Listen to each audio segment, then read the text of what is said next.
The Picos desert blazed under a sun that felt like fire. The wind carried the scent of rusted iron and scorching sand, whipping against the face of a lone rider on horseback. Ronan Hale was searching for a missing horse when he heard the sound. It was not the wind, and it was not a wild animal. It was a human voice.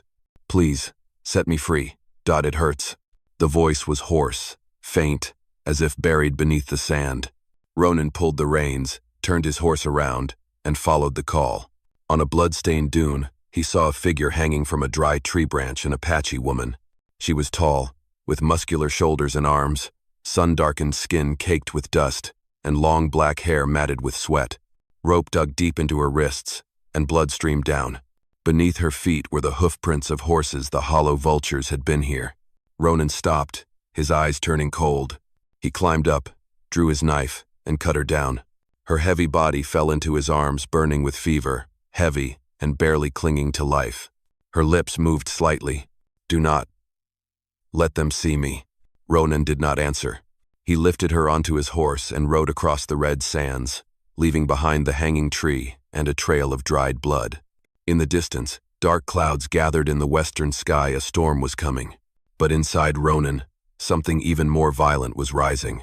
A decision that would pit him against the entire Wild West.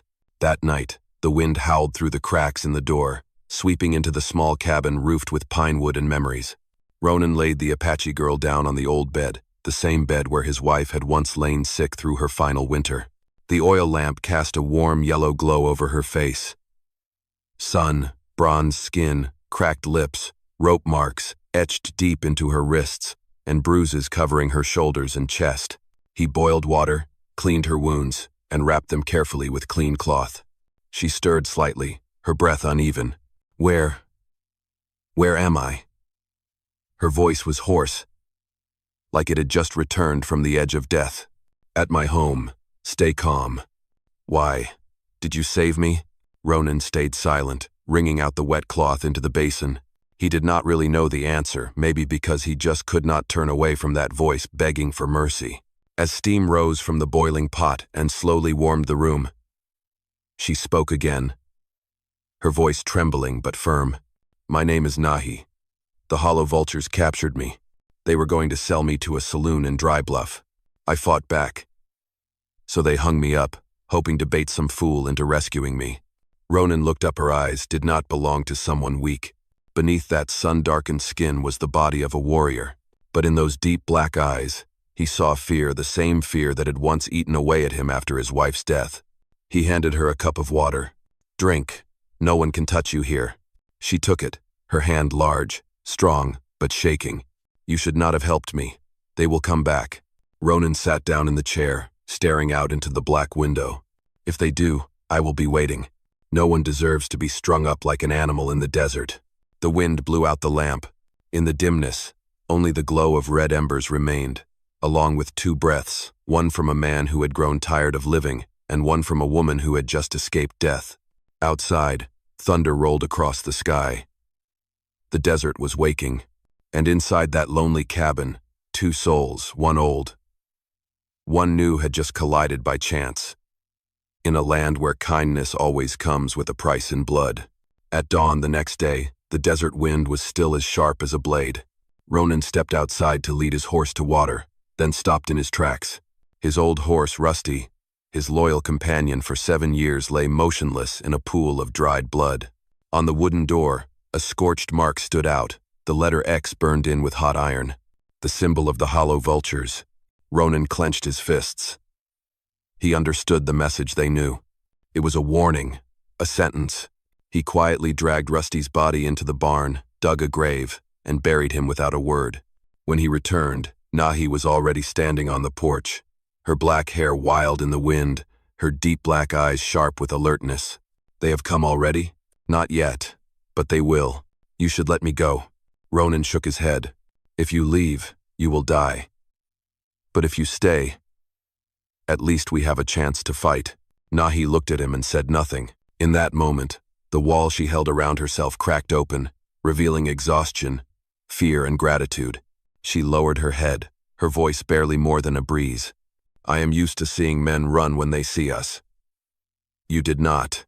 Ronan replied slowly. I ran once before. I am not looking to do it again. He began reinforcing the cabin, putting up extra wooden bars, sliding the table to block the door, and pouring more oil into the lamps. Each hammer strike echoed like a war drum preparing for a siege. Nahi helped him, her large hands veined and skilled, swinging the hammer as capably as any frontier man. When they were done, they sat by the stove, sweat mixing with the scent of smoke. Ronan poured her a cup of black coffee and said, Tonight, sleep in the cellar. The storm is coming. She nodded softly, gazing out the window. In the distance, red dust swirled in the wind like a warning the predators were returning. Before heading to rest, Nahi said quietly, If they kill you, I will not let a single one of them live.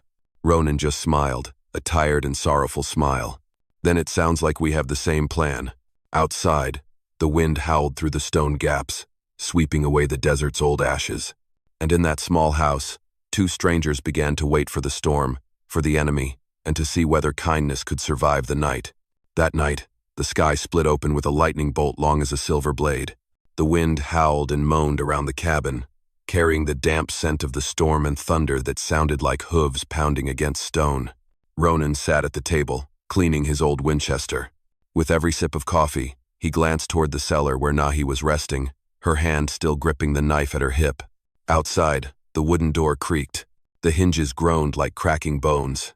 Ronan stood, slung the rifle over his shoulder, and moved quietly. A strong gust slammed against the cabin. He signaled Nahi to stay quiet. The two of them locked eyes in the shadows, the flash of lightning revealing tense faces drawn tight with focus. Then shk! A dark figure slipped through the window, soaked to the bone, a blade glinting in the lightning. Nahi moved faster than a scream. She grabbed his throat, turned, and drove her knife deep into his chest. Blood sprayed, mixing with the rain. The wind swallowed his final cry. Ronan fired twice. The second man dropped dead on the porch, while the third disappeared into the dark, leaving deep footprints in the mud. The sky roared. Rain hammered down on the wooden roof. Each flash of lightning lit up blood trails across the floor, burning red like live embers. Nahi panted, her broad shoulders trembling, but her eyes still sharp as steel. 3 more left, she said, her voice rough. I know. They will come back when the storm weakens. Outside, thunder rolled without pause. Dark horses flickered at the edge of the valley, ghost-like in the storm. Ronan pulled Nahi down into the cellar, shutting the wooden hatch, leaving behind a world of water and fire above them. In the darkness, they could hear every step through the mud above, every drop of rain hitting the cellar roof like a ticking clock. Nahi clutched her knife. Ronan held tight to his rifle. His hands were shaking, but his eyes burned brighter than fire. That night, the storm did not just pound against the cabin roof, it struck 2 souls far too familiar with loss. And through the thunder, Ronan knew, if the sky ever lit up again, he would never be the same. I am deeply grateful to have you here. If this story brought back memories of dusty afternoons and hoofbeats echoing in your chest, consider subscribing to my channel, so every day we can sit together again, and I will tell you another tale from the Wild West. At dawn, it was still as dark as ash. The storm had not ended. It had only eased into a steady drizzle and a thick mist. Ronan lifted the cellar hatch and looked out. The yard was a swamp of mud, and the bodies of 2 vultures lay twisted like driftwood. Far off, 3 black horses stood quietly, as if they somehow knew their riders were still somewhere nearby. He climbed back down into the cellar. Nahi was checking her knife, her gaze as hard as steel. They are still here, she said. Yeah, and they know we will not run. Ronan handed her his old Colt, its stock spotted with rust. When I say shoot, do not hesitate. She nodded and took the gun with both big hands, the muscles in her arms standing out beneath sun-darkened skin. They waited. The sound of hooves echoed from a distance, slow and deliberate. The 3 remaining men wanted to scare him, but Ronan had been without fear since his wife died. The door burst open. A man lunged inside, cloaked in black, a crooked smile on his face. Nahi's shot rang out before he could speak. The bullet hit him in the upper arm and sent him crashing into the table. The other 2 charged, firing repeatedly. Wood splintered, glass shattered. Ronan ducked low and returned fire. The Winchester screamed, gun smoke thick as fog. "One of you circle to the back," he yelled. Nahi dashed out the back door. Thunder cracked above her.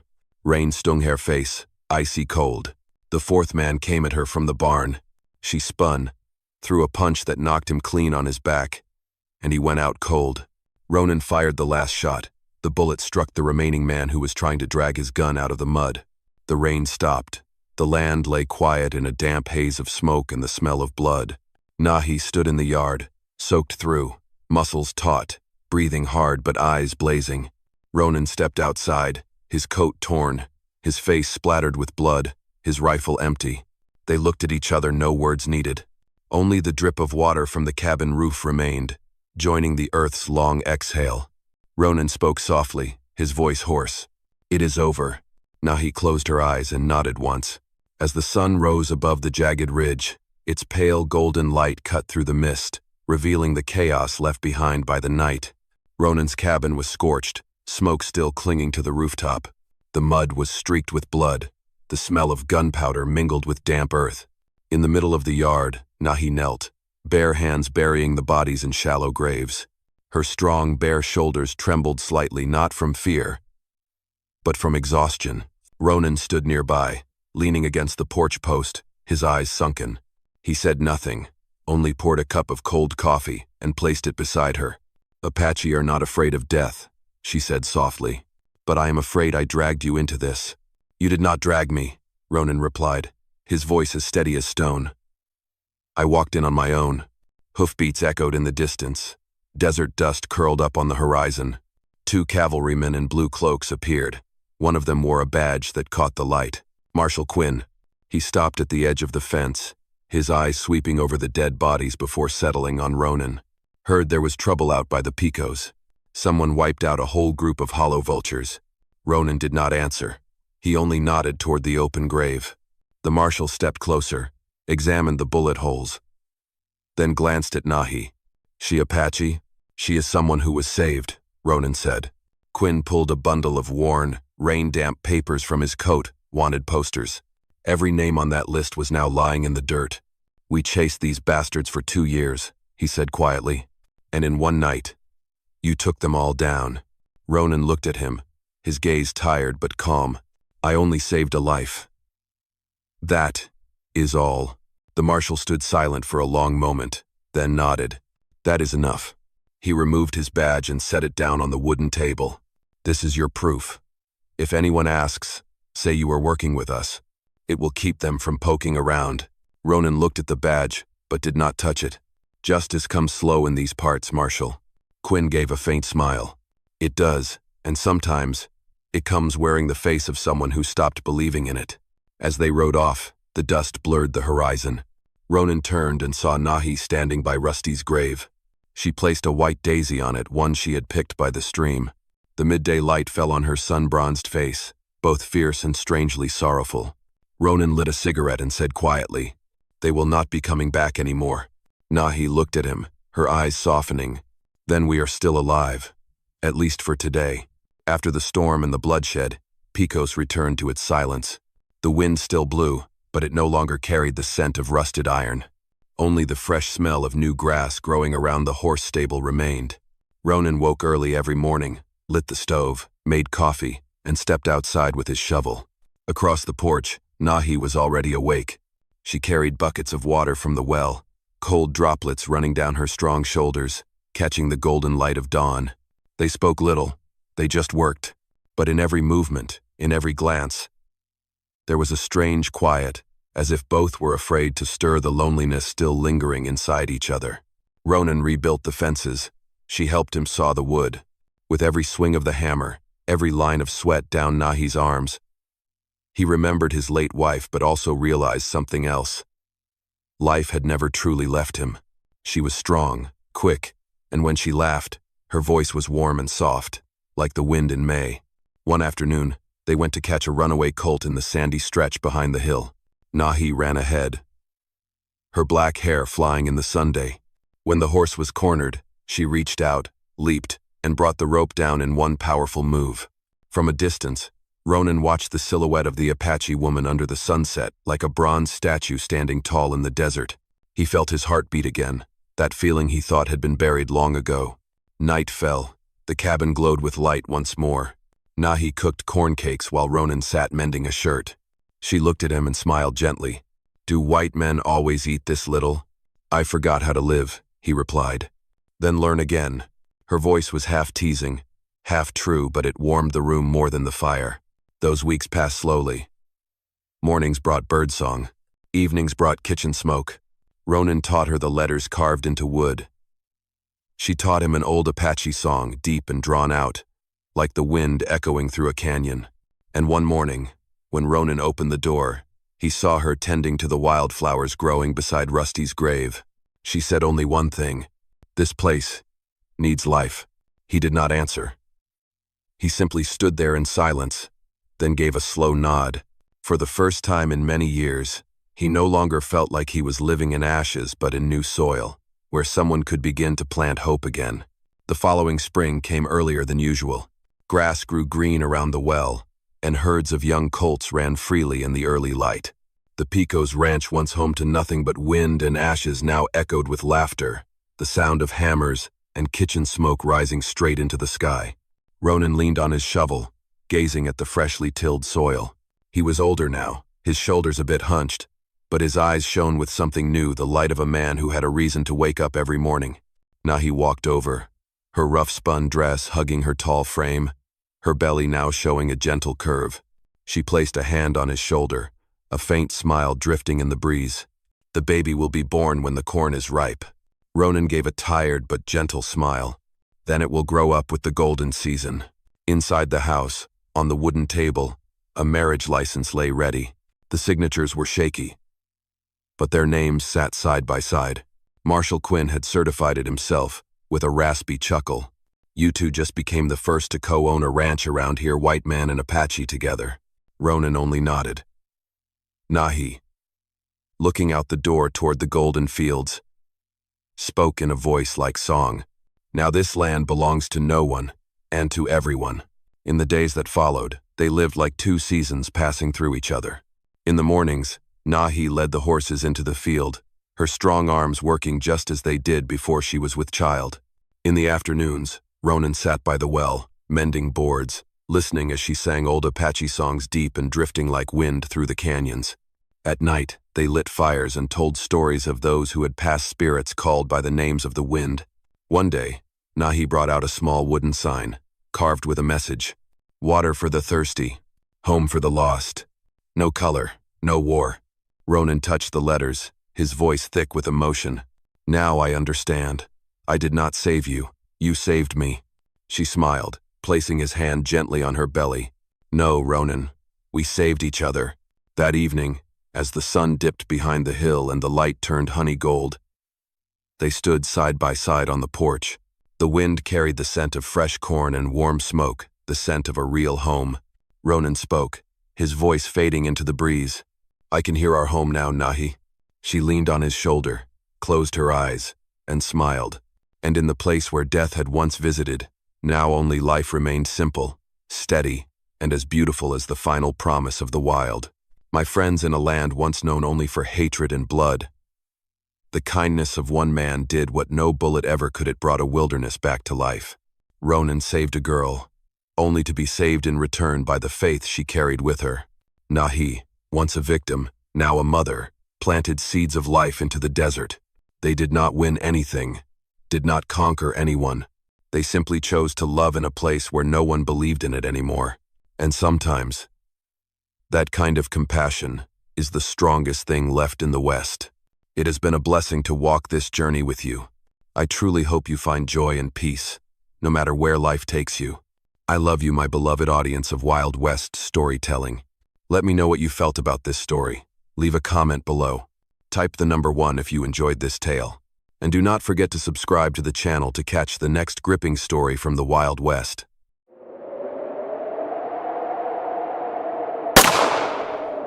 Ronan Hale had been riding alone for half a day, his coat covered in dust, his lips parched and cracked.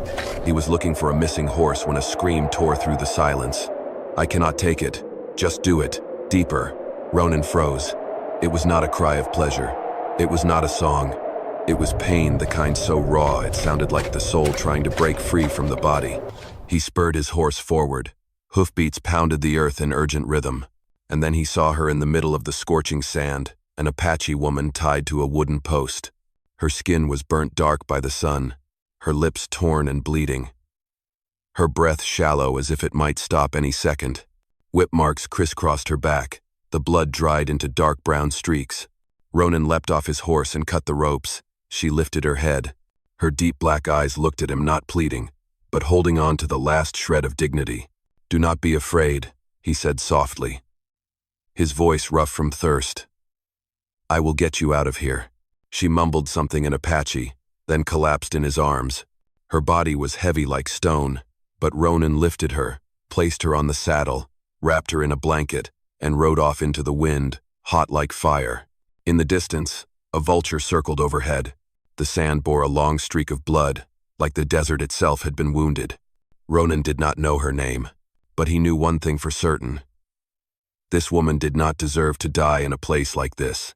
What he did not know was that from that moment on, his fate had become tied to the daughter of the Apache chief. It was late afternoon by the time Ronan brought the girl back to the ranch. The last rays of sunlight slid across the wooden walls, casting the whole house in a blazing bronze hue.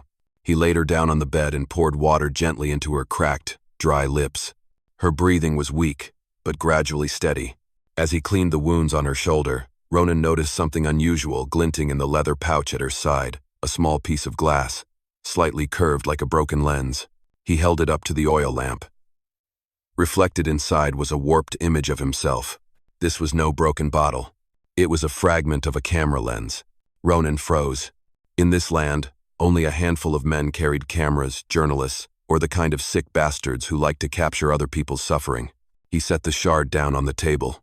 The light passed through it, casting a single red dot on the wall, a glowing spot like a drop of blood. The woman stirred, moaned softly, and opened her eyes.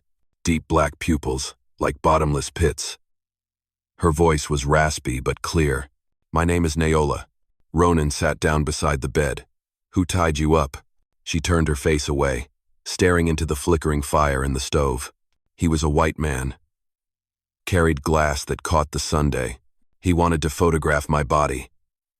To humiliate my father." Her voice trembled, and she clutched the blanket tighter around her. "He said if Chief Tay did not pay the gold, he would hang my picture in every saloon." Ronan felt his chest tighten. He knew that name, Jack Blackwell. A man who had roamed the frontier with a camera in one hand and a gun in the other. A shadow hunter, blackmailing people through their own shame. Naola tried to sit up, gritting her teeth against the pain. "I will kill him. That man is filth." Ronan placed a hand on her shoulder, firm but gentle. "You are safe now." She looked at him, her eyes filled with both suspicion and gratitude. "You helped me. Why? Because you did not deserve to die." Outside, the sun sank below the horizon. In the fiery glow, the glass shard on the wall cast the shape of a man holding a camera like a warning. Ronan threw the fragment into the fire. The glass popped, bursting into 100 glowing shards. But inside him, something still burned, a feeling that the man behind the lens was still out there, waiting for nightfall to finish his unfinished frame. Naola sat by the stove, firelight playing across her sun-darkened skin and the raw red marks where the ropes had bitten in. Every time the wind hissed through the cracks in the door, she flinched, her hand instinctively reaching for the knife hidden in the blanket. Ronan knew one thing. Tonight would be a long night, and the man with the camera, he would be back. The desert night fell like a black blanket draped over the land. Ronan sat on the porch, a Winchester resting across his thighs, the oil lamp flickering beside him. In the stable, the Mustang stomped its hooves repeatedly, a clear sign that something was approaching. Inside, Naola curled up near the fire, still wrapped tightly in the thick blanket. She was not asleep. Her eyes quietly watched the firelight dancing on the blade of her dagger. Every time the wind blew, she could hear the sound of iron chains echoing from her memory. Ronan stood up. Something felt wrong. From the hills came the faint sound of falling rocks and then a soft metallic clink. He moved along the fence line. The night was thick, heavy. Then came a sharp click, the sound of a hammer pulled back. Ronan turned. A shadow stood in the moonlight, tall and gaunt, half his face lost in darkness. In his hand, an old camera gleamed its lens, flashing like the eye of a demon. "Do not move, Hale," came the hoarse voice, half laugh, half madness. "It is the perfect scene." The Western hero, the moonlight, and his little wild thing. Jack Blackwell. Ronan tightened his grip on the rifle. "Put that thing down." Jack took a step forward. The light sweeping across his face, bloodshot eyes. A cold smile. "I just want one final shot. Her, naked on the ground. And you, dead beside her. That is art. Do you understand?" The wind fell silent. Then a gunshot. Ronan fired, grazing Jack's shoulder. But Jack fired back immediately, his bullet ripping through the ranch door. Naola sprang up and dragged Ronan inside. Glass shattered everywhere. Jack kicked the door open and charged in. The firelight from the stove lit up his bloodied face. He was grinning, insane. Gun pointed at Naola. "Get down. I want to capture your face when you are afraid." But she was not afraid. She swung her dagger and plunged it deep into his shoulder. Blood gushed out. Jack screamed, dropping to his knees. Ronan slammed the rifle butt into his head. A heavy, metallic thud echoed. Blood dripped onto the wooden floor. Jack collapsed. The camera split in two. The film rolled free. The flames caught it, and it burned. Naola gasped for air, her whole body trembling. Ronan gripped her shoulders. "It is over." She looked at Jack lying on the ground, her lips quivering. "No, with men like him, it is never over. There are always copies." The night wind blew through the shattered door. Firelight flickered across two faces, one pale, one bronze with a red streak of blood drawn between them. Dawn came slowly after the long night. The first light spilled through the shattered window, casting its glow over Jack Blackwell's lifeless body on the wooden floor. The blood had dried to the color of rust. Ronan pulled a cloth over him, not out of pity, but to put an end to the nightmare in silence. Naola sat on the porch, her eyes still swollen and red. She said nothing. She just watched the sun rise over the hills. The same light that once burned her now revealed every scar on her skin. Ronan carried the broken camera outside. The shards of glass bent the light into hundreds of tiny beams. He tossed it to the ground and crushed it beneath his heel. The sound of glass snapping echoed sharp and dry, but it was not loud enough to erase the memories of the night before. "He said light was his weapon," Naola said softly. "Now, the light belongs to me." She picked up a surviving shard, held it up toward the Sunday. The reflection made her eyes shimmer fierce and radiant like a war goddess. Then she threw it into the fire. The glass burst with a small pop, shooting out a green spark as if the last soul of Jack vanished into smoke. Ronan went back inside the ranch. He gathered all of Jack's belongings, the camera, the film, the notebook, the gun, and stuffed them into a sack. Together, they rode into town and handed him over to the sheriff's office. "This man attacked me and the Apache woman," Ronan said plainly. The sheriff looked at him, frowning. "This crazy bastard. We have been tracking him for months." "Well, you just made this whole territory a lot safer." 3 days later, the news spread. Jack Blackwell had died in jail. No one knew why. Some said he hanged himself. Others whispered he had been silenced. Naola only stared into the distance. A soul like his never dies quietly. That afternoon, they returned to the place where she had been tied. The wind had buried all traces of blood. Only the post remained. Standing alone under the Sunday, Ronan pulled out his knife and chopped it down. Together, they buried the last piece of glass beneath a cactus where the earth and the light met. Before they left, Naola asked softly, "Do you think I will ever have peace?" Ronan shook his head. "No, but from now on, the fear belongs to someone else." She looked at him long and deep like a silent vow. The desert wind rose, swirling golden dust around them, and in the last light of day, their shadows became one. "And now, once again, I am truly honored to be here telling this story with you. Let me know how you felt about this story. Leave a comment below. Press number 1 if you liked it. And do not forget to subscribe for more gripping tales from the Wild West. Late that afternoon, the sky burned with a copper-red hue. From afar came the sound of hooves, steady, strong, and heavy like war drums. Ronan looked up. A formation of Apache riders was approaching from the hills, dust swirling in their wake. Leading them was a man in a red-painted leather coat, a silver pendant around his neck etched with the face of an eagle. Chief Taye Nyola's father. They stopped at the ranch gate. The Apache warriors sat tall on their horses, their eyes cold as steel. One of them dismounted and spoke briefly in their native tongue. Nyola stepped out onto the porch, her bare feet touching the sand, her black hair flowing in the wind. Tay looked at his daughter for a long time. He said nothing. Just the gaze of a father who had lost faith in his own blood. "You saved her," he said in English, his voice rough like rolling stones. "But touching her is an insult to our people." Ronan met his eyes without flinching. "I did not touch her. I saved someone who was dying. No one rescues a chief's daughter without a price." The air tightened like a drawn bow. One of the warriors reached toward his weapon. Nyola stepped forward, her voice calm and firm. "Father, this man did not dishonor me. He covered me, gave me water, saved me from death." Tay looked at her, his eyes torn between pride and fury. "And now you stand with him?" "I stand with the truth." Even the wind seemed to pause at her words. A warrior shouted and drew his blade. Ronan brought up his Winchester in a single breath, but Tay raised a hand, a silent command to stop. He dismounted and stepped closer to Ronan, until only an arm's length separated them. "Do you know who my daughter is?" "I do," Ronan replied, his voice low. "And I am not afraid of her bloodline." Tay stared into his eyes. "If she chooses you, blood will be spilled. My people will see it as betrayal."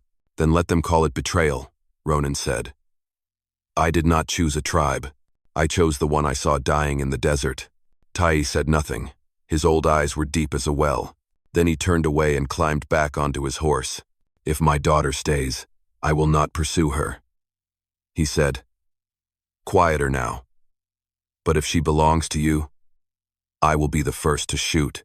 With that, the Apache riders turned their horses and rode off, carrying the wind and dust with them.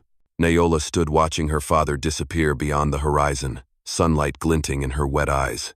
Ronan gently touched her shoulder. "Will he come back?" She nodded slightly. "Not to kill, but to test my heart." The wind swept through the wooden fence, carrying with it distant echoes. The red earth still trembled from the thunder of hooves. That night, the ranch fell into silence.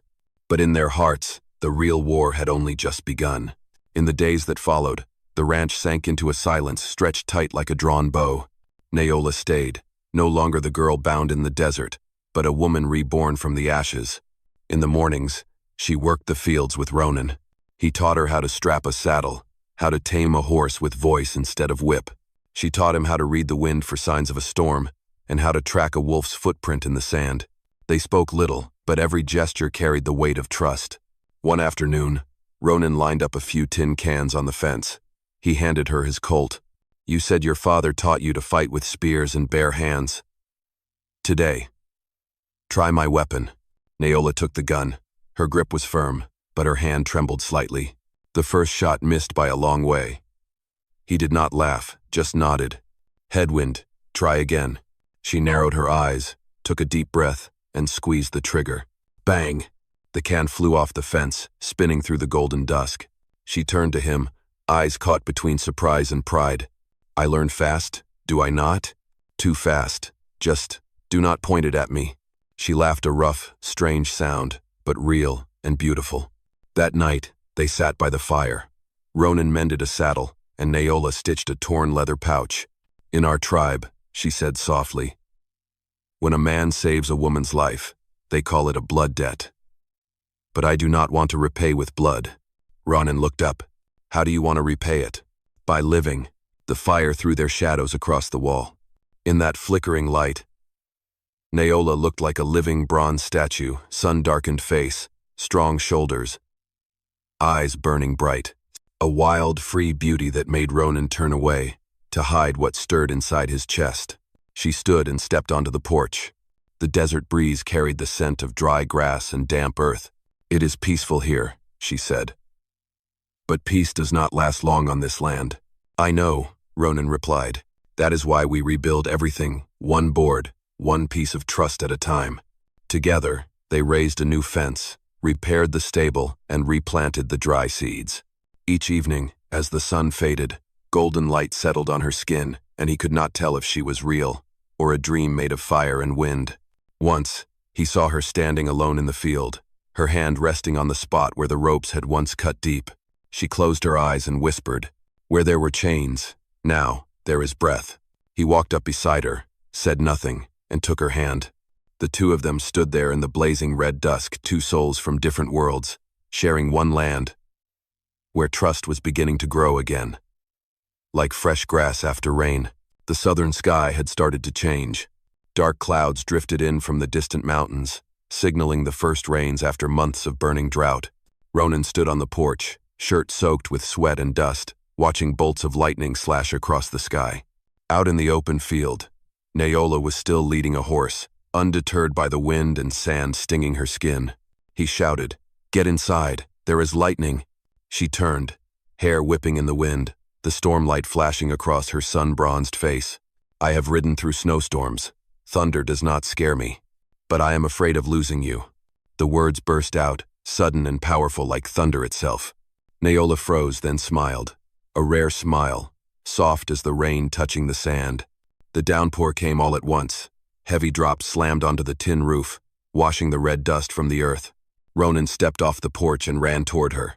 As he grabbed her hand and pulled her back, the rain fell like a silver curtain, wrapping around their bodies. Naola tilted her face to the sky, her bare shoulders gleaming. "This rain belongs to the land," she said softly. "It washes away blood and sin, and it keeps the ones who deserve to stay," Ronan whispered. They stood close, breath mingling in the mist. He reached for her wrist, touched the faint scar left by the ropes now faded, no more than a shadow. "They once framed you to shame you," he said. "I just want to hold you in real light. Light belongs to no one," she murmured. "But tonight, I will share it with you." She placed her hand on his chest, and there, beneath the rain, their lips met warm, slow, trembling. No longer rescuer and rescued. Just two souls who had found each other in the wilderness. That night, they sat by the fire while the rain tapped gently outside. Her head rested on his shoulder as she spoke softly. "If my father comes, I will say, I have not betrayed my people. I have chosen life." Ronan held her hand tighter. "I will be there when you say it." Outside, the thunder faded. The rain turned gentle, like a lullaby. Naola closed her eyes, her breath steady. Her black hair draped across his chest like a thread tying two worlds together. Beyond the porch, the red earth drank in the rain, softening, releasing the scent of new grass. Raindrops shimmered faintly on the buried glass beneath the cactus like an old memory being cleansed. Ronan looked out and saw the sky had changed. The rain had not only revived the land, it had washed the wounds inside them, leaving two souls bare with a single, undeniable truth. They had crossed through fear and found love. That morning, the rain had just passed. Dew blanketed the young grass, and the scent of damp earth rose like the fragrance of new life. Ronan woke early to find Naola standing on the porch, her hair still wet, holding the silver pendant etched with the eagle, the mark of a chief. She said softly, "My father will come today." Ronan nodded. He knew this confrontation could not be avoided. By midday, the sun rose above the mountains, pouring golden light across the valley. From the trail, 5 Apache warriors appeared, Chief Tay leading the way. The air felt heavy, like before a storm. They carried no weapons raised, but every stare was a warning. Taya dismounted and stepped up to the porch. He looked at his daughter, no longer a frightened child, but a woman with the stance of a warrior. "You have chosen a different path," he said quietly. "I chose life, father," Naola replied calmly, "and this man taught me to believe in people again." Tay stood silent for a moment. Then he took a dark red cloth from a leather pouch, dipped it into a bowl of water, staining it with the mark of old blood. "In our tribe," he said, "this color stands for a blood oath of vengeance, or of peace." He turned to Ronan. "You saved my daughter, but her heart no longer belongs to the tribe. So tell me, do you want honor or life?" Ronan answered, "I want only to stand beside the one I saved now that she no longer needs saving." The wind picked up, kicking sand across the yard. A warrior reached for his blade, but Tay raised a hand to stop him. He stepped forward and held out the red cloth to Ronan. "If you wear this, you belong to our tribe. If you cast it aside, then leave this land forever." Ronan looked to Naola. Her gaze gave no command, only an invitation. He wrapped the cloth around his wrist and tightened it. "I choose to stay." There was a brief silence. Then Tay nodded. "Then you are no longer an outsider. You are part of this blood. And my daughter." He turned to Naola, a faint smile crossing his face, "is free." He mounted his horse. The warriors turned and rode away without threat, only the sound of hooves fading into the wind. Naola stepped beside Ronan and touched the red cloth on his wrist. "You know," she said, "in our tribe, when two people wear the same color of blood, it means they are married." Ronan chuckled gently, pulling her closer. "So it turns out we are already married, and did not even know it." To the east, the sun rose after the storm, casting golden light over them. She leaned her head against his chest and whispered, "I was once captured in pain.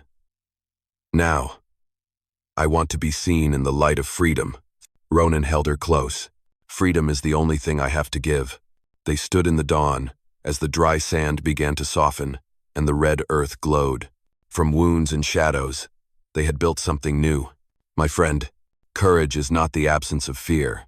It is the choice to keep moving forward even when fear is burning through your chest." Ronan and Naola did not fight to be praised. They fought to prove that what is right does not belong to skin color, to bloodlines, or to law. It belongs to those who dare to rise when the world remains silent. And that kind of courage, that is what makes even the desert bloom. It is truly a gift to know you are still here, dear listeners of Wild West storytelling. I hope you are safe and happy. Wherever you are hearing this tale, let me know how you felt about this story. Leave a comment down below. Press number 8 if you enjoyed it. And do not forget to subscribe to hear the next gripping tale from the Wild West.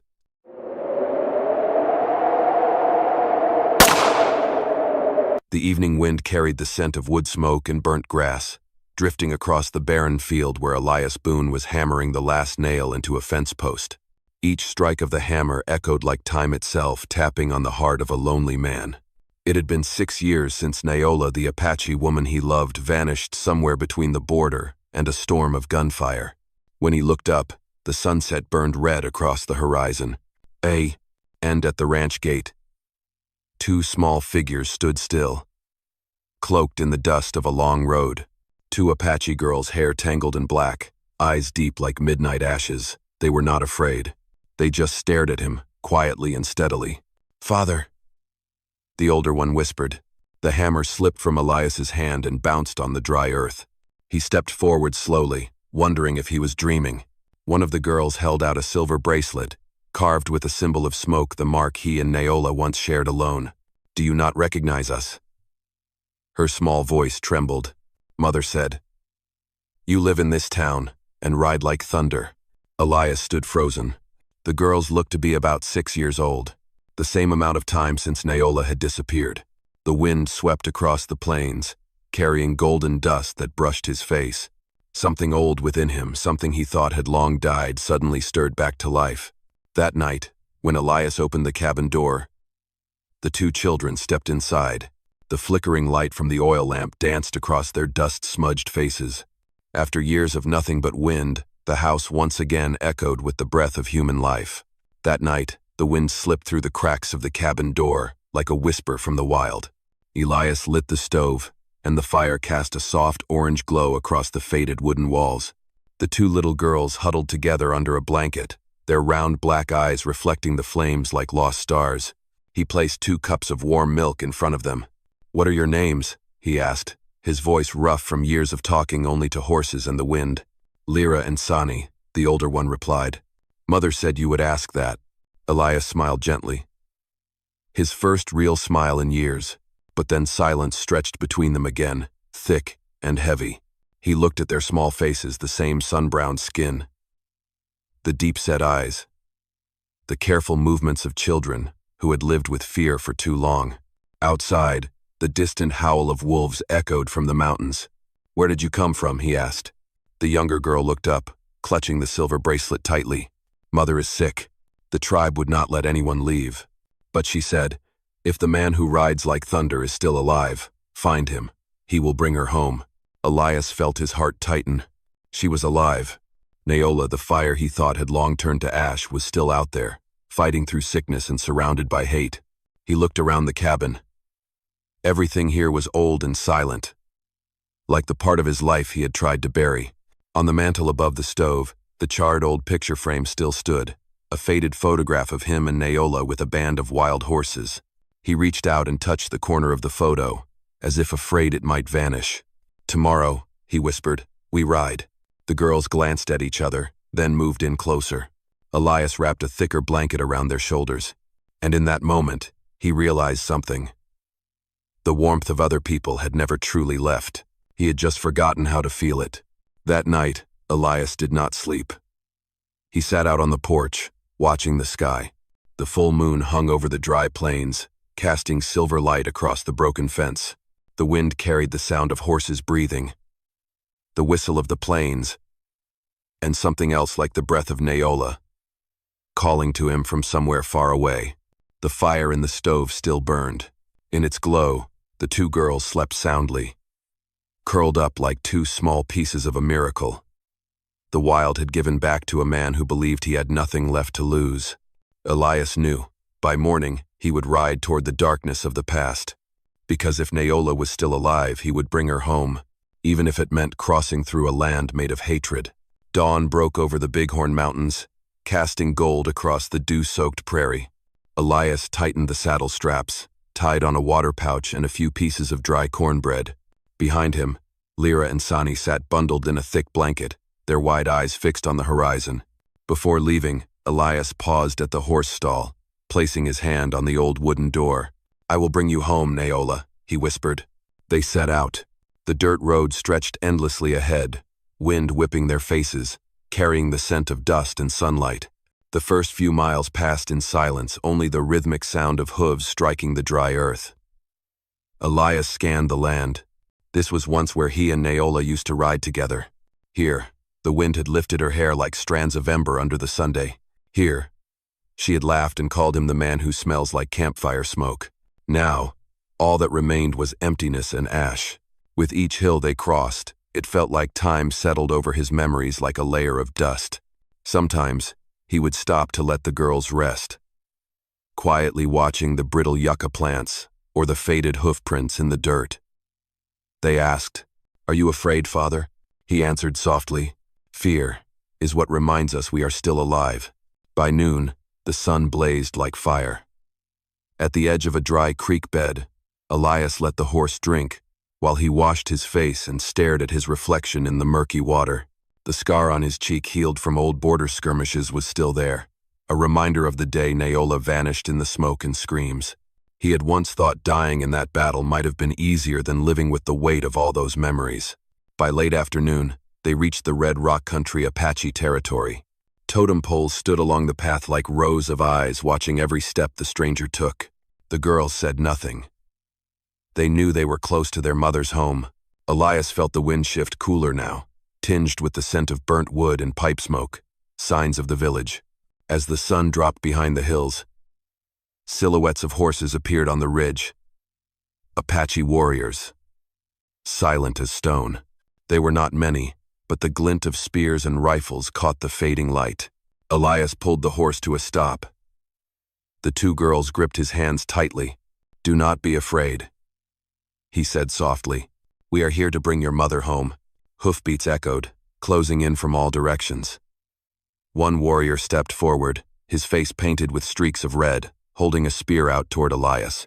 "No white man crosses this land," he said. Elias tightened the reins, his voice steady and deep. "I come unarmed. I come to reclaim the woman I love." The wind fell silent, and in the blood-red glow of twilight, Apache eyes studied him like they were looking at a spirit that had returned from the dead. The sun set, painting the prairie in deep red. Its last light poured over the raised Apache spears surrounding Elias, making them glint like streaks of blood in the wind. His horse breathed heavily. The two girls clung to the back of his coat, trembling but not crying. The leading warrior had a sharp, weathered face, deep black eyes, and a feathered charm tied into his braid, a sign that he was the gatekeeper of the tribe. He said something in Apache, quick and harsh. The two girls answered in shaky voices, then held up the silver bracelet engraved with smoke. The sunset fire flickered on the silver surface. Its symbol quieted the warriors for a moment. "Who is this man?" another voice asked. "He is our father," Lyra said. The wind passing through the wild grass sounded like the breath of the earth. Elias remained seated on his horse, eyes steady. He knew he could not back down, and he would not lie. "I am Elias Boone," he said, his voice low and firm like old timber. "I have come to bring Neola home." A few warriors gripped their rifles tighter. The gatekeeper studied him for a long moment, then gave a slight nod. "If she is still alive, she is being judged. The tribe does not spare those who betray it." Smoke rose in the distance. Down in the valley lay the Apache village, dark-skinned hide lodges, firelight flickering in the cold wind. They allowed Elias to enter, but stripped him of his rifle. The two girls were lifted off the horse and led ahead. Elias walked through the village gate, passing elders and women who stared with a mix of curiosity, contempt, and unease. A child pointed at him and whispered something, only to be pulled away by his mother. Somewhere, he heard someone murmur in broken English, "The white man returns, for love." In the center of the village, they stopped. A larger lodge sat at the base of the mountain, smoke trailing from its top with a bitter scent of pipe and ash. A man stepped out, silver hair, sun-worn copper skin, wearing a mountain lion hide. The chief. Firelight touched his face, carved with age and heavy with authority. "You are the one who stole my daughter," he said in slow but sharp English. Like a blade. Elias bowed his head, voice steady. "I did not steal her. I loved her." The chief stood silent for a long moment, then pointed to the lodge. "If that is true, then look at what you left her with." Elias stepped inside. The smell of medicine and ash filled his nose. In the dim firelight, a figure sat against the wall. Long black hair, hollow cheeks, but the same eyes still bright, just as they were back then. "Neola." She opened her eyes and smiled softly. "I told them you would come." Wind whispered through the tent flaps as Elias knelt beside her. After 5 years of dust and loneliness, he had finally found his breath again in the arms of the woman he loved. "Thank you so much for being here. If this story reminded you of old days, those red, dusty afternoons, and the sound of hooves echoing in your chest, go ahead and subscribe to my channel, so that every day we can sit together again. And I will tell you another story from the Wild West." The firelight inside the lodge flickered against Neola's face, warm and golden, but pale. She had grown thin. The sun-kissed skin he remembered now looked ashen, like dust. But her eyes, those deep, dark eyes that shone like a full moon night, had not changed. When Elias knelt beside her, she reached out and touched his cheek, her fingertips trembling. "You really came." Her voice was hoarse, weak, but in it was that familiar smile, the one that once made Elias forget the sound of gunfire and the scent of smoke. He held her hand, the sun-worn hand that had touched so many of his old scars. "I went everywhere," he whispered, "just to hear your voice again." Neola smiled, tired but with a flicker of fire. "I know. I told the wind to guide you." That sentence made Elias's chest tighten. He pulled the blanket back from her shoulders and saw the bruises, the faded rope marks still visible on her skin. "What did they do to you?" "Not much," she whispered. "They just wanted me to forget a white man." Outside, the sound of drums echoed from afar. The village was gathering. A man's voice rang out, the voice of the chief, cold and solemn. "When the moon is high, the traitor shall be judged." Neola gripped his hand tightly.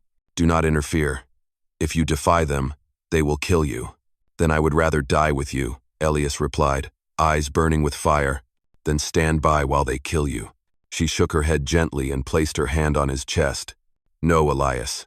I want you to live, so our children will know that love is never a crime."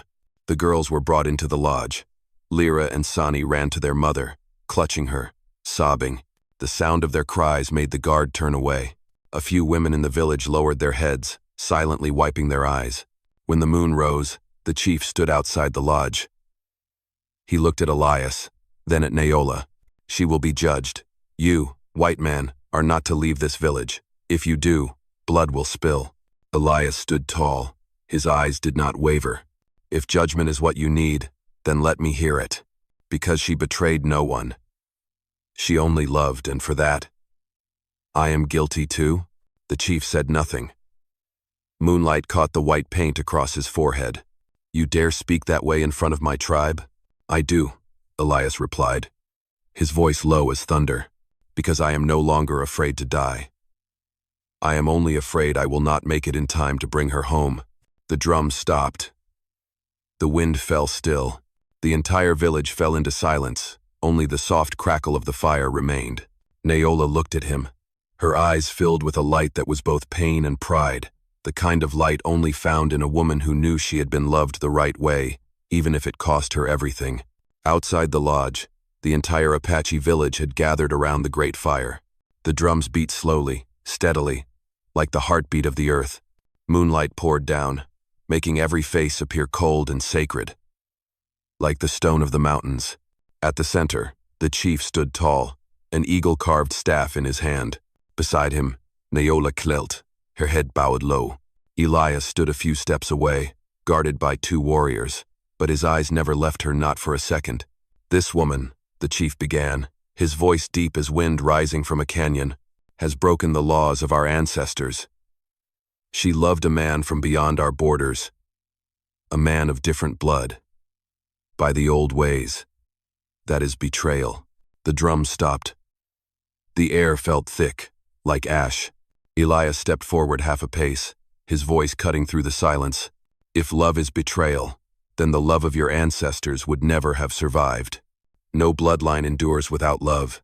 A warrior raised his rifle, but the chief held out a hand to stop him. His weathered eyes bore into Elias, as if trying to pierce his soul. "You dare preach to my people?" "No," Elias said. "I speak only the truth. I have seen her risk her life to save your children during a fire. I have seen her shield others with her own body. If that is a crime, then let me share her guilt." A murmur spread through the crowd. An old woman began to cry. Then, Lyra and Sani broke free from the arms holding them and ran to their mother, throwing their arms around her. "She did not betray. She loves our father," they cried out in clear, ringing Apache. That cry split the heavy silence like a blade. The chief bowed his head for a long moment. His shoulders trembled slightly. When he finally looked up, his voice was hoarse. "Blood does not lie. These 2 children are the proof of love. But law is still law." He pointed his staff at Elias. "If your heart is true, then prove to the land and the sky that you are worthy of protecting my daughter. Our tribe does not kill the brave. We kill only the coward." Elias understood. This was a trial by combat. He nodded, removed his rifle, took off his hat, and stepped into the circle of fire. A warrior stepped forward, tall, bare-chested, armed with a spear. The drums resumed, faster now, like thunder rising. The fight began under firelight and moonlight. Elias was knocked down twice, blood spilling from his mouth. But each time he fell, he saw Naola's eyes, and he stood again. On the 3rd time, he caught the shaft of the spear, twisted it, and drove his opponent to the ground. Then, he threw the weapon aside. The chief raised his hand. "That is enough." He looked at Elias, then at his daughter.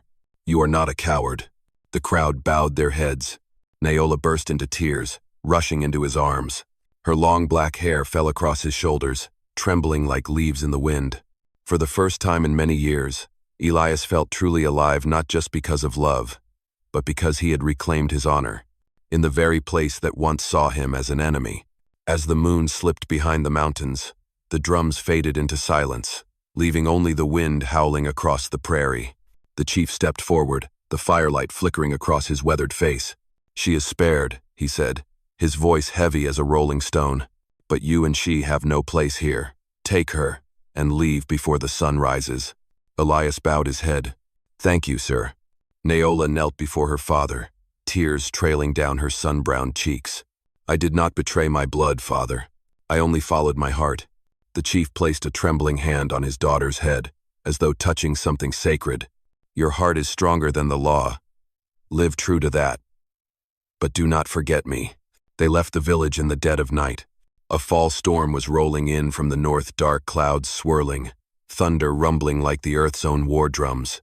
Elias secured their packs and lifted Naola onto the horse. The two children, wrapped in blankets, sat behind her. He looked back once at the village scattered firelight in the mist, the scent of pipe smoke mixing with the damp wind. Then he kicked the horse forward. The storm hit like a gray ocean. Wind clawed at their faces. Rain lashed against skin. The horse galloped through the open plains, hooves slicing through sheets of water. Elias held the reins tight, shielding Naola in his arms. She leaned against his chest, her breath faint but warm. "You still ride like thunder," she whispered. "And you are still the fire inside me," Elias answered, his voice breaking against the wind. The girls giggled softly, their laughter rising into the storm, mixing with the thunder and the rain. It was the sound of life returning. In the heart of that storm, Elias understood he was no longer running from anything. No more fear, no more borders between two worlds. Only the road ahead, where an old home still waited. They rode through the night. By the time dawn broke, the storm had faded, and the early light spilled across the soaked red earth. Elias's ranch appeared in the distance, its slanted roof still standing, weathered but strong. Smoke stains clung to the wood like memories that refused to fade. He helped Naola down from the horse. She looked around, her eyes shining through the morning mist. "We are home," she said. Elias gave a tired smile. "This house never forgot you." They stepped onto the porch. The rain had turned soft, and the breeze carried the scent of wet grass and fresh earth. Elias opened the door, and like some quiet miracle, the fire he had lit that night was still glowing in the hearth, its embers warm and alive. He knelt down and gently blew. The flame sparked, then burst into light, bright in the morning air. Naola squeezed his hand and whispered, "A fire never dies, if someone keeps it burning with their heart." Outside, the storm had passed. The land was washed clean of old hatred. And across the rain-soaked plains, 4 figures, a family, walked together beyond the line between loss and peace. That morning, dawn slowly settled over Wyoming, warm and golden, like a quiet act of forgiveness. Mist rose from the fields, carrying the scent of damp earth and old firewood.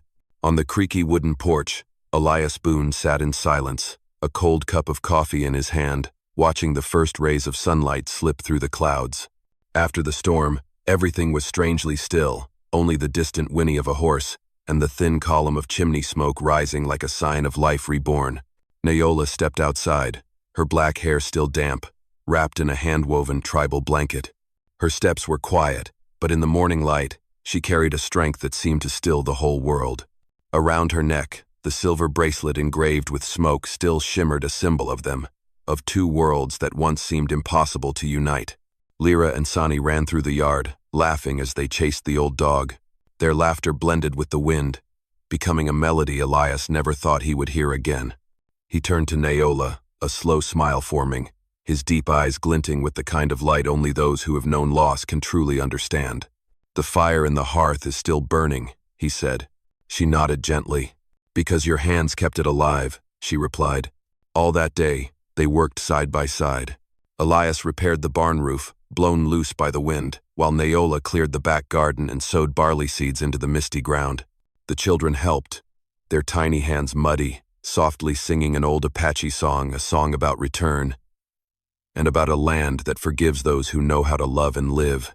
By evening, Elias built a fire in the yard. The wind carried the scent of smoked meat and wood smoke around the house. Naola sat on the porch with an old stringed instrument, quietly singing.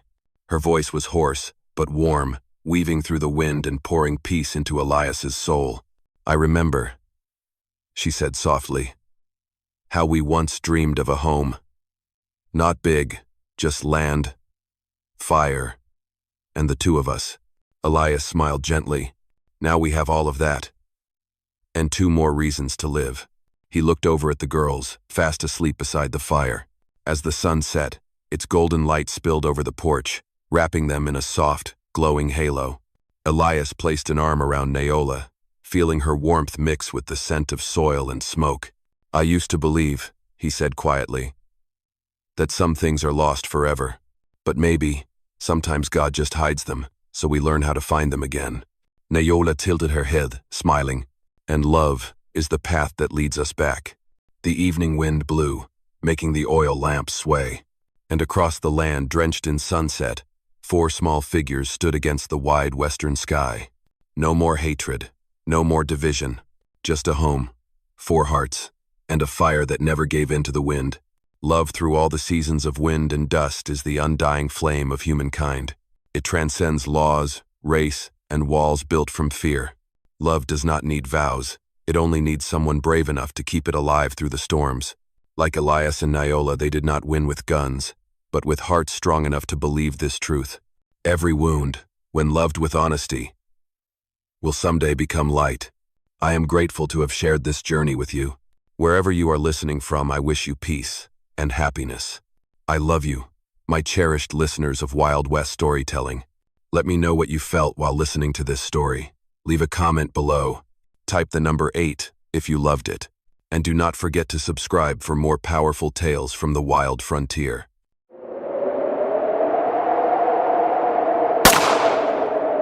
The storm that night tore through the valley like a wild, raging beast. Jonas Ward lashed the window frame shut, the oil lamp swaying with every gust of wind. Then came a knock at the door. 3 heavy, urgent knocks, muffled by the sound of thunder. Jonas gripped his rifle tightly and stepped onto the porch. And when he opened the door, he froze. Standing in the thick downpour were 5 towering Apache women, tall, muscular, their clothes in tatters, their breath visible in the cold air. Rain ran down their sun-darkened faces, drawing out the deep blackness in their eyes, as if they were carved from the stormy sky itself. The one in front, Nayola, spoke in a low, raspy, but steady voice. "We want a man tonight. Please, let us stay." It hit like lightning to the chest. Not an invitation, a plea for help, wrapped in pride. Behind her, Taya shivered with fever, supported by Sana, while Kira and Luma kept watch over the darkness behind them. They looked like statues cast in bronze, worn out, but still ready to fight. Jonas stared at them in silence. In this land, kindness was sometimes a death sentence, but in their eyes, he saw something, not fear, but dignity. He opened the door wider and said quietly, "Come in, stay, but not for that." Thunder cracked overhead, and in the heart of the storm, the lonely man knew tonight peace had taken a different path. The little house was cramped, but Jonas still made room for them. He pushed open the old grain cellar door beneath the floor, where the air was damp and smelled of cold earth. "It is safer down here," he said. No one responded. There was only the sound of rain pounding on the metal roof, and the heavy breathing of bodies that had run a long, desperate way. The oil lamp cast a faint golden glow across 5 sun-darkened faces. Nayola sat with her back to the wall, a long wound on her shoulder still bleeding. Her eyes never left the entrance. Sana and Kira checked over the knives and pistols they had taken from the patrolman. Luma tore a strip of cloth to wrap Taya's foot, the youngest, burning with fever, whispering something in Apache through her delirium. Jonas poured a little water and set it down beside them. He asked softly, "Who are you running from?" Nayola looked straight at him, her eyes burning like fire. "Dutch Carver, a human trafficker. He hunts our women. Those who resist are sold to soldiers. Or worse." Silence filled the cellar. Jonas knew that name, Carver. The one border troops once called the Butcher of the Frontier. He had heard that man laugh in a saloon once, bragging that Apache women's skin sells for twice the price of a purebred horse. Jonas's hand clenched into a fist. Nayola noticed. She spoke again, her voice hoarse and raw. "We do not want pity. Just one night. At dawn, we will leave." Jonas looked at them, 5 giants in the dark, worn down like people who had already lost the world. He shook his head. "No, the storm is not over tonight. Stay." From outside, the sound of hooves echoed distant, but clear. Jonas grabbed the Winchester rifle. The women stood up instantly, their bodies drawn tight like bowstrings. Sana whispered, "They have found us." He snuffed out the oil lamp and motioned for silence. In the thick darkness, there was only rain and breathing. Taya coughed again. Jonas pulled off his coat and gently laid it over the girl. In that moment, in the cold and the scent of earth. His eyes met Neola's strong, alert, but something in them had softened, just slightly. A flash of lightning split through a crack in the wooden boards, lighting up their eyes for the briefest second. Two worlds, two kinds of loneliness meeting in the heart of a storm. Jonas took a deep breath and tightened his finger on the trigger. Outside, the hoofbeats were now at the fence line. The sound of hoofbeats grew closer. The rain had eased, but the sky was still heavy, thunder rumbling in the distance like a warning. Jonas stepped out of the cellar, closed the wooden hatch, and stood on the porch, Winchester rifle in hand. 5 torches emerged through the night. Leading the riders, soaked in his buffalo hide coat, was Dutch Carver, the infamous human trafficker of southern Arizona. He was big and bloated, with a shaggy beard and beady eyes like 2 damp coals. Behind him rode 4 gunmen thugs, each one feared in these parts. Carver spat into the mud and slurred. "Ward, heard you are hiding my goods. 5 giant Apache women. I have come to take back my property." Jonas stood still. Rain pattered on the brim of his hat. "There is no one here but me." Carver let out a dry laugh. "You always liked playing the hero, but around here, it is my law, not yours." He gave a signal. 2 of his men jumped off their horses and stormed into the barn and the storage shed. Doors slammed. Wood cracked. Down in the cellar, Neola heard everything, each boot step, every insult. She tightened her grip on the small knife hidden in her boot. Carver stepped forward, gun in hand, eyes scanning. "If you will not talk, I will burn this whole place down." "Fire gets mouths open quicker than guns, Ward." Jonas lowered the Winchester slightly, his voice low and cold as steel. "You burn, I shoot. Try me." The wind rose, fanning the torches until their flames flickered like dying souls. From the cellar below, Taya let out a faint moan, soft but enough for Carver to look up. "What was that?" he barked. Neola knew this was the moment. Hiding was no longer an option. She opened the hatch and stepped into the torchlight. Her massive form rose from the damp smoke, nearly 7 feet tall, skin bronzed like forged copper, arms rippling with sinew, eyes black and bottomless as a storm pit. The men instinctively stepped back. Carver screamed, "God Almighty, look at this freak." Neola stepped forward, her voice calm. "I know of a ranch. 30 women are being held there. I will take you, if you let the man go." Jonas turned to her, his eyes full of anger, but Neola just shook her head slightly, her gaze firm. Carver grinned the grin of a man who thought he had already won. "Good. Deal. You come with me. And him, I take him too, just in case." He signaled for Jonas to be tied up. Below, Sana, Kira, and Luma gripped their knives, but Neola motioned for them to stay quiet. In the dark of night, they were dragged away beneath torchlight, and the real storm was only just beginning. Morning broke as Dutch Carver's riders crossed the fog-choked valley. Jonas walked in the middle of the guards, his hands tied, his back caked with mud. Beside him, Neola rode with her hands bound, her head held high. Even in chains, she carried herself like a warrior, strong, cold, and unyielding. Carver glanced over at her and sneered. "I have seen many Apache, but none like you. Do what you are told, and you might live." Neola said nothing. Her eyes stayed on the horizon, where streaks of crimson stretched across the morning sky.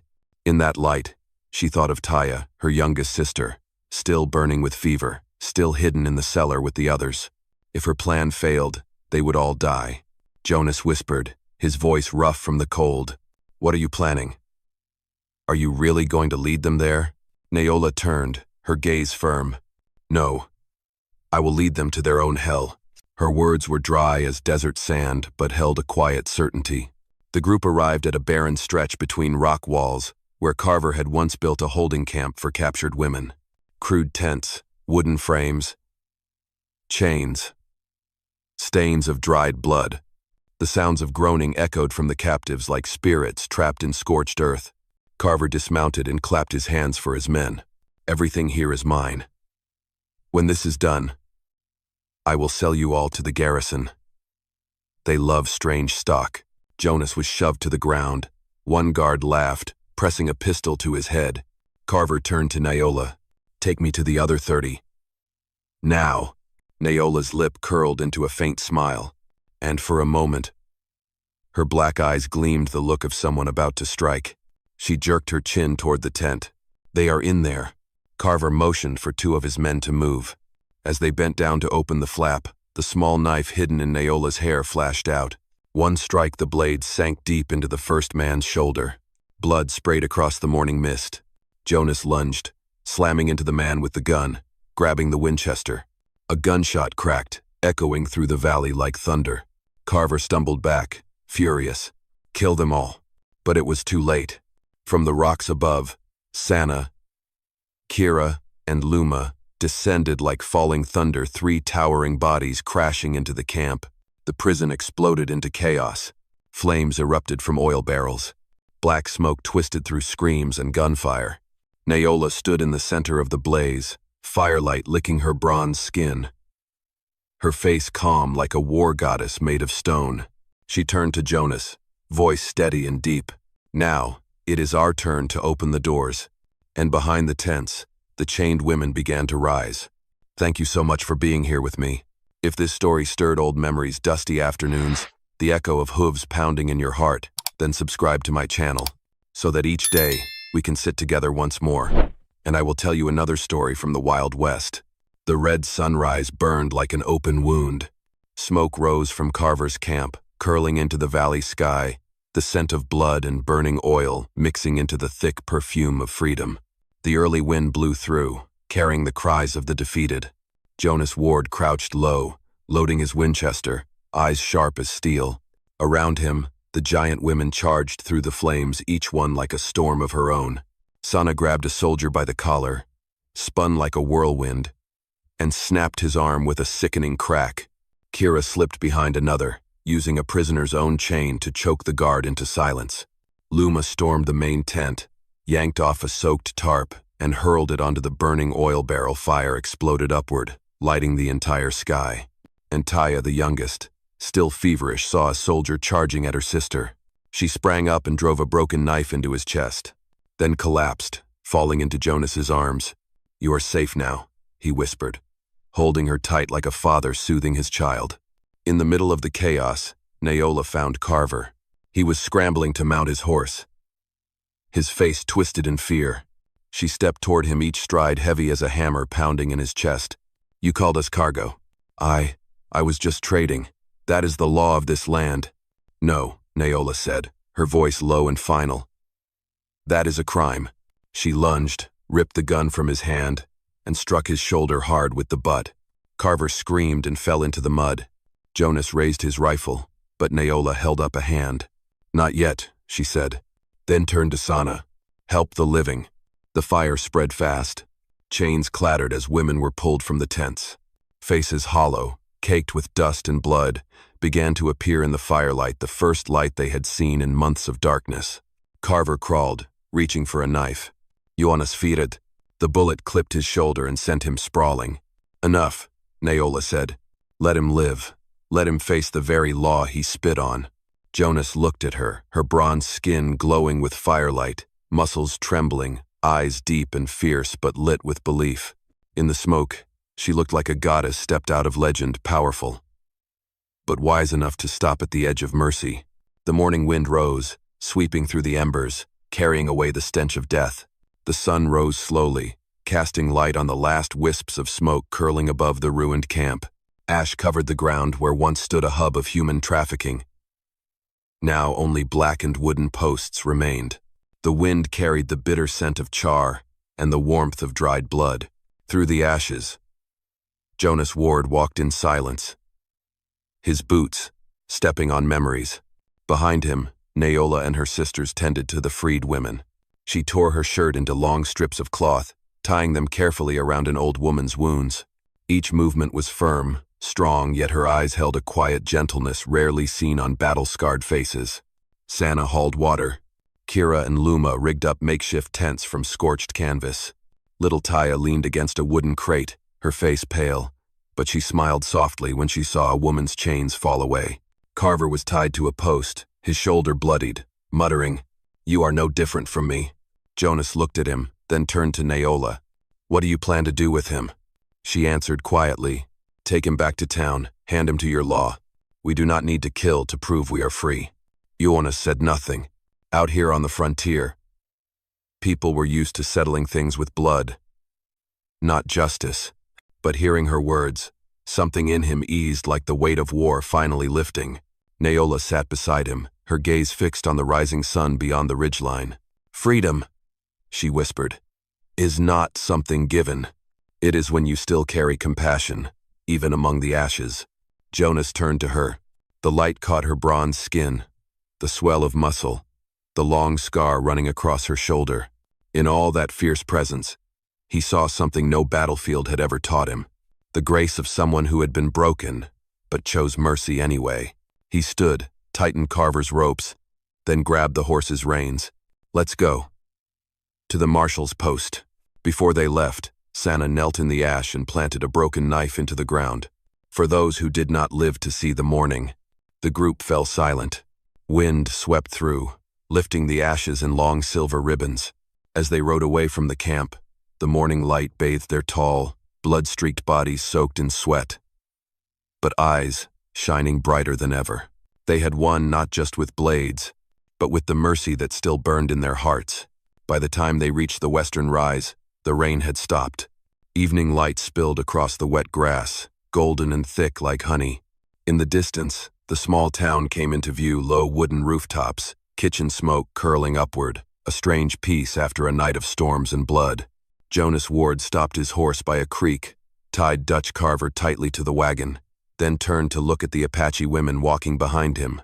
5 towering figures, each a full head taller than him, moved slowly through the misty dusk. Their sun-bronzed shoulders bare, muscles taut, black hair soaked with rain and blood. Their eyes held both wildness and depth. The town fell silent as they entered. People stepped aside along the road, every face recognizing Carver, the trafficker who had brought sorrow to so many homes. When Jonas handed him over to the marshal, the square held its breath. The marshal nodded and spoke softly.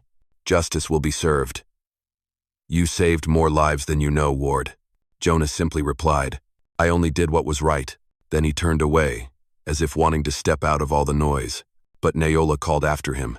She walked up, her wet black hair falling over sun-darkened shoulders, her deep eyes holding something strange, part gratitude, part something harder to name. You did not save us, she said slowly, her voice low and rough. You reminded us that we still have the right to choose. Jonas said nothing.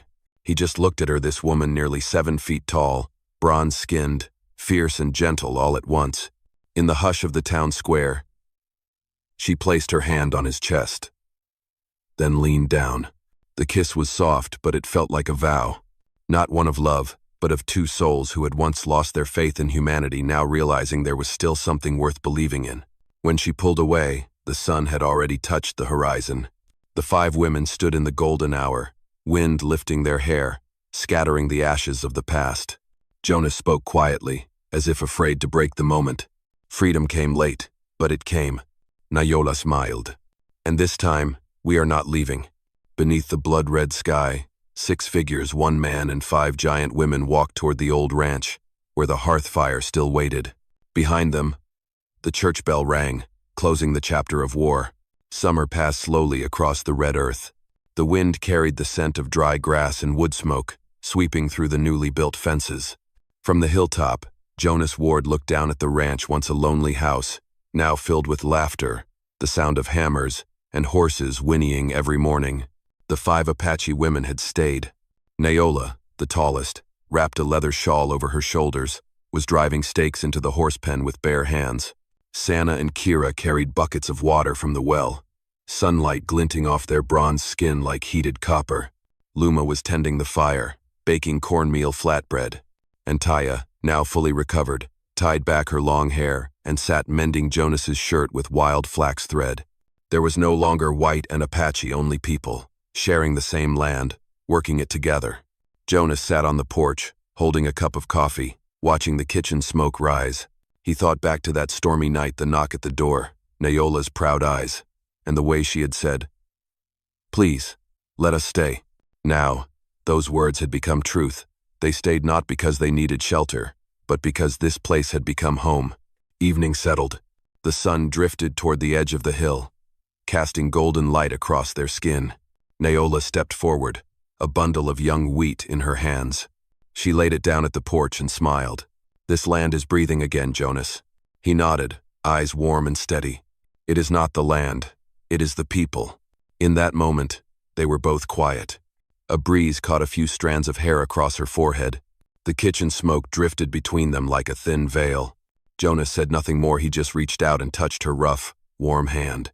Behind them, the 5 tall women sat around the fire. Laughter rose, mingling with the wind. They were no longer hunted, they were building something new.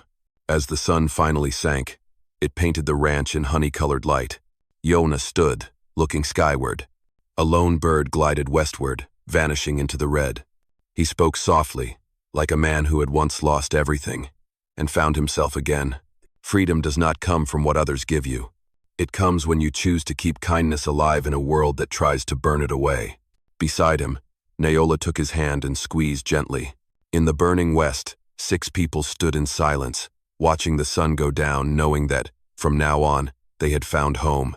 In this dry and rugged land, sometimes compassion is rarer than gold. Jonas once believed that freedom meant a gun and surviving the dust storms. But when those 5 women stayed, he understood true freedom is when people choose to stand together. Not out of fear, but out of trust. Love does not save everything, but it can make even the hardest soil bloom. I am truly grateful to have shared this story with you. I wish you peace and happiness, wherever you are in the world. I love you all. To my dear audience of Wild West storytelling, tell me what you thought about this story. Leave a comment below.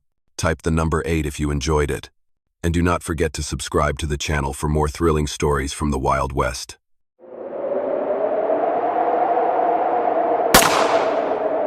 A faint sound on the porch, like small footsteps on wet wood.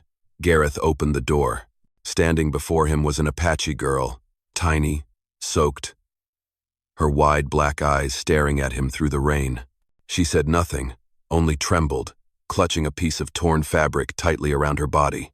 Gareth froze. He knew that helping a Native American child could get him hanged in this part of the country. But what he saw in the child's eyes was not Apache. It was human fear, the same kind he had once seen in his own daughter's eyes before she died. He picked her up, wrapped her in an old wool blanket, and stirred a bit of molasses into a cup of warm water. She drank, then fell asleep by the fire. The firelight lit up his sun-weathered face, where the scars of war no longer looked frightening, only silently marked the long road to ashes. Outside, the rain kept falling, and in the lonely house out on the prairie, a new heartbeat had just begun to echo. Dawn rose slowly over the Wyoming plains, the first light of day cutting through the mist and catching on the silver strands of Gareth Hale's hair. He stood on the porch, a steaming cup of coffee in hand, watching the tiny Apache girl sitting on the steps, her dark eyes following the old goats as they rummaged for fresh grass. He had not slept the night before. All through the night, the fireplace crackled, the rain tapped steadily on the tin roof, and the child's weak breathing wove softly in between. More than once, he had thought about putting her back outside, letting fate take its course, just like so many others had done. But each time the thought crossed his mind, he saw his own daughter's face, and something strange stirred in his heart. Something that had been dry and dead for years. That morning, when the first sunlight spilled into the kitchen, the girl woke up. The fear in her eyes had eased, replaced now by cautious watchfulness. Gareth placed a bowl of oatmeal and a piece of dry bread in front of her. She looked at him, hesitated, then softly said in a trembling voice, "Runa." He nodded gently, asking nothing more. "Runa," he repeated, as if to declare to the world that this child had the right to exist. From that day on, the house was no longer silent. Runa followed him to the goat pen, her clothes getting covered in hay and dirt, giggling when a young goat nudged her foot. In the afternoons, he taught her how to light the fire. In the evenings, she sat quietly, while he played soft notes on his old guitar. Neither of them spoke much, but the silence between them no longer felt heavy. It was gentle, warm, and full of life. Gareth began fixing the fences, patching the barn roof, and every now and then caught himself whistling, something he had not done since the war. The cracks in his heart, the ones he thought would never mend, slowly began to fill with the smallest things. Laughter, the smell of smoke from the stove, sunlight stretching across the window, and a pair of dark eyes that looked at him with absolute trust. One afternoon, as the wind swept in from the distant mountains, Runa came running back, holding a small yellow flower in her hands. She placed it in his palm and softly said, in halting English, "For you, Burr." He smiled, his chest suddenly heavy. The name Burr, her mispronunciation of his name, sounded clumsy and tender all at once. In that moment, Gareth realized he was no longer alone.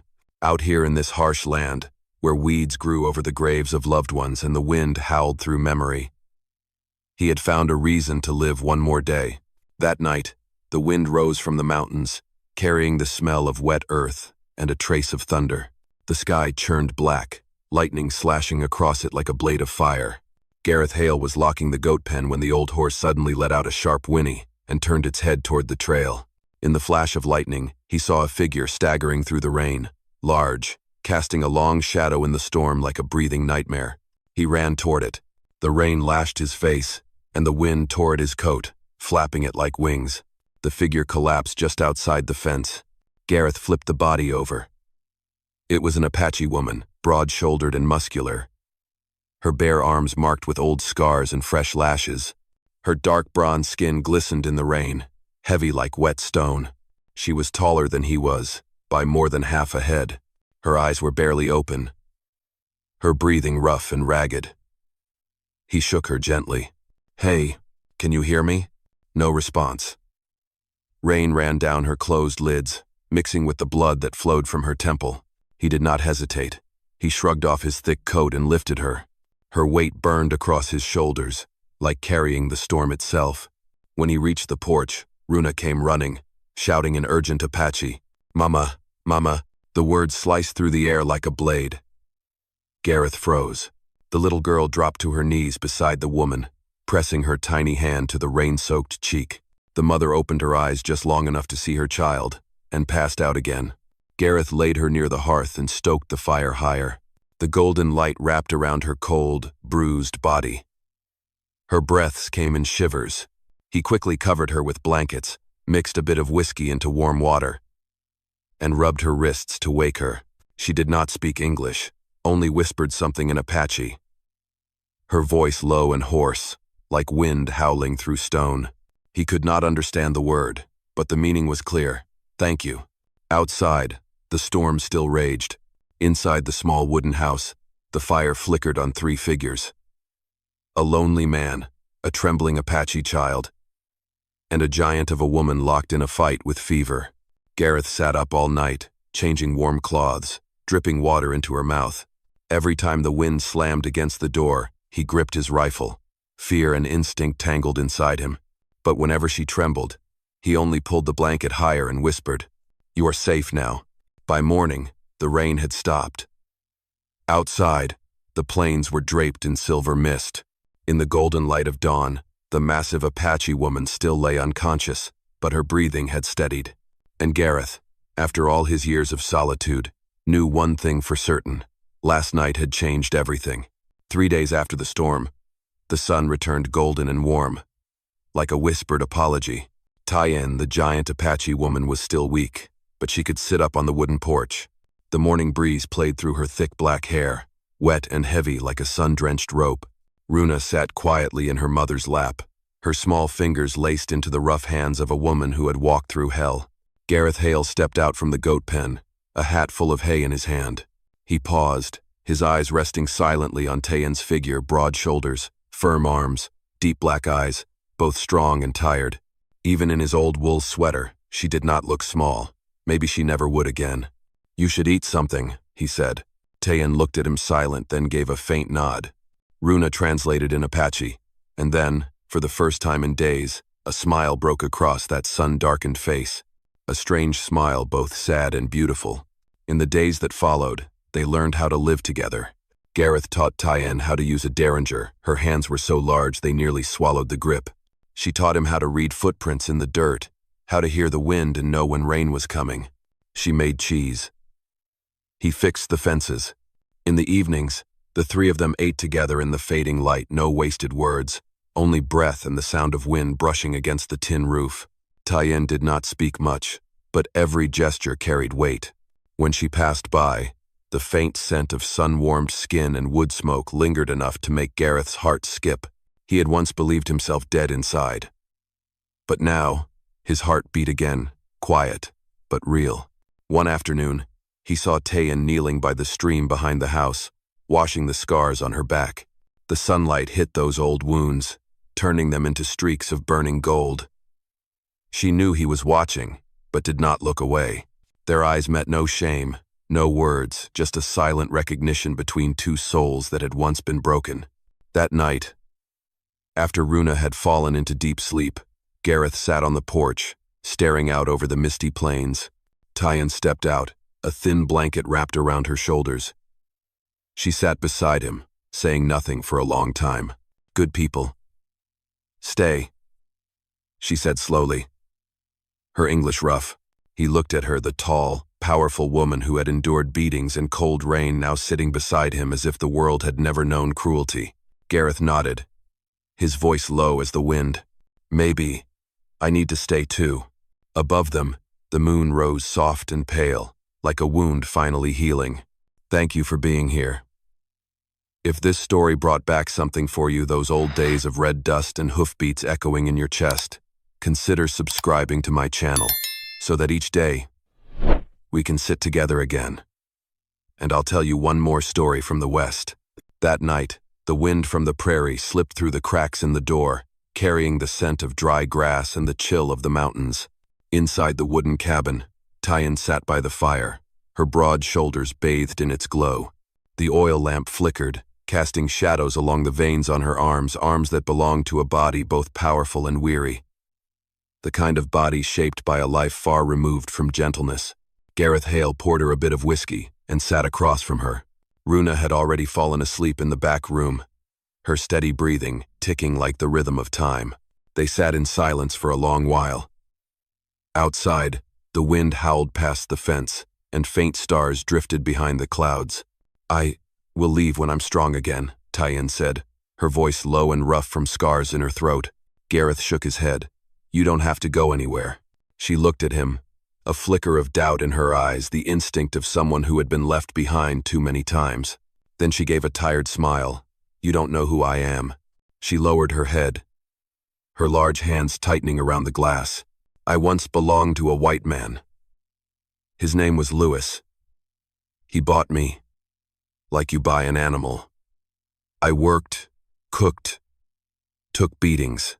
When I became pregnant with Runa, he said the child would be sold if I disobeyed." Her voice trembled, but her eyes did not. "I ran. Took my daughter to the edge of the forest. But when I heard horses chasing us, I left her by an abandoned house and led them away. I thought I would die, but Runa lived." She looked up. In the firelight, her dark eyes were as deep as night. Not weak, only heavy with pain. "I never meant to come back, but when I saw smoke from your roof, I knew my child was there." Gareth said nothing. Her words weighed on his heart like stones. He had thought he understood loss, but now he saw there were wounds deeper than war. Slowly he spoke. "Around here, no one asks about the past. I don't need to know where you've been. I only know you came back." Tien looked at him for a long time. Then she reached out her hand, sun-worn and calloused, and touched his cheek. "You're not afraid of me?" "No, I'm only afraid you'll leave." In that moment, the fire crackled like a heartbeat. Between the quiet man and the woman once bound by fear, something began to loosen. Not through words, but through the simple act of being there for each other. Outside, the wind had stopped. On the roof, the last drops of rain fell in slow rhythm. In the firelight, two shadows, one large, one lean, merged into one on the wooden wall, the first imprint of what might finally be called a home. On a summer afternoon, the sun scorched the prairie like fire. The sound of insects droned thick in the air, like a warning hum of something coming. Gareth Hale was tying the gate at the goat pen when his old horse suddenly reared, letting out a sharp whinny and jerking against the reins. Moments later came the sound of hooves, heavy, steady like someone who knew they had the right to walk in wherever they pleased. From the southern ridge, Lewis appeared tall, wiry, his face flushed from liquor and sun, a weathered Winchester in his hand. "Heard you're keeping my Apache woman," he said, voice hoarse and cracked. "And that little bastard kid of hers." Gareth did not move. His eyes narrowed, one hand drifting near the revolver at his hip. "She does not belong to anyone." Lewis snorted and spat into the dirt. "Wrong, friend. I bought her with real gold. She's my property. You're harboring stolen goods." Tayen stepped out onto the porch. The sunlight lit her towering frame sun, darkened shoulders, deep black eyes like a canyon. Scars from old whippings still visible on her skin. She showed no fear. She only stood there, silent, like a statue carved from bronze. Runa hid behind her mother, trembling. "Go inside, Tayen," Gareth said quietly, but she shook her head. Lewis glanced from her to him, sneering. "Oh, I get it now. You've been in her bed, huh? All men are the same, skin gets a little darker." And suddenly it's some kind of thrill. Before he could finish the grin forming on his face, Gareth drew his gun. The hammer cocked back with a sound like thunder. "Get off this land," he said, voice low and final. Lewis raised his eyebrows and slowly lifted his rifle. "I am not going anywhere. I came to take back what is mine." Time stopped. A gust of wind rattled the wooden post where the sign read, "Hale Ranch." 2 gunshots rang out at once. The first was Lewis's. His bullet grazed Gareth's cheek. The second was Gareth's, short, clean, and true. Lewis fell backward, the sun flashing across his wide, lifeless eyes. His mouth was twisted in a crooked smile. The smell of gunpowder drifted into the hot wind. Tayen stepped forward slowly, looking down at the body of the man who had once owned her. There were no tears, only a long breath, like a soul released from chains. Gareth dug the grave behind the ridge, where the wind always blew from the west. Tayen stood beside him, silent. When the earth covered the chest of the man who had tormented her for years, she placed a white stone on top. "Let him rest," she said softly, "so I can rest too." Night fell. When they returned to the house, Runa was sound asleep, her face peaceful. Gareth sat down and washed the blood from his hands. Tayen knelt in front of him, placing her large hand over his warm, strong, lightly trembling. Neither of them spoke, but both knew. From this moment on, the past had been laid to rest. That night, the wind was still, only the steady chirp of crickets outside the porch, and the smell of damp earth after a light rain remained. Inside the small wooden cabin, the fire flickered against smoke-darkened walls. Gareth Hale sat by the hearth, his hand still swollen from where it had gripped the gun. He had brought that man down for a woman, for a child, and for something he still could not name. Behind him, Tayen stepped out from the back room, her black hair damp, falling over sun-darkened shoulders. The thin fabric of her shirt clung to her skin, outlining the firm but graceful lines of her muscles like something carved from scorched bronze and prairie wind. In the firelight, she looked both powerful and strangely fragile. She sat beside him. They were silent for a long time. Outside, the old horse snorted into the dark. Inside, only the sound of 2 people breathing and the soft crackle of burning wood. "You did not have to do that," Tayen said softly. Gareth stared into the flames. "I know. But he would have come back, and I made a promise not to let you be afraid again." She bowed her head, her large calloused hands reaching for his. The touch was rough, but warm all the way to the bone. "All my life, men have only used their hands to hurt," she whispered. "Tonight, maybe I want to remember a different kind of hand." He looked up, in those deep black eyes. For the first time, there was no fear, only trust. Gareth gently touched her cheek, where a faint scar traced across the bronze skin. She did not flinch, and when he leaned in, their lips met slow, soft, trembling. There was no rushed desire, only 2 souls brushing together through the ash of old wounds. She let him hold her. Her body, strong and solid, seemed to melt against his like warm stone after rain.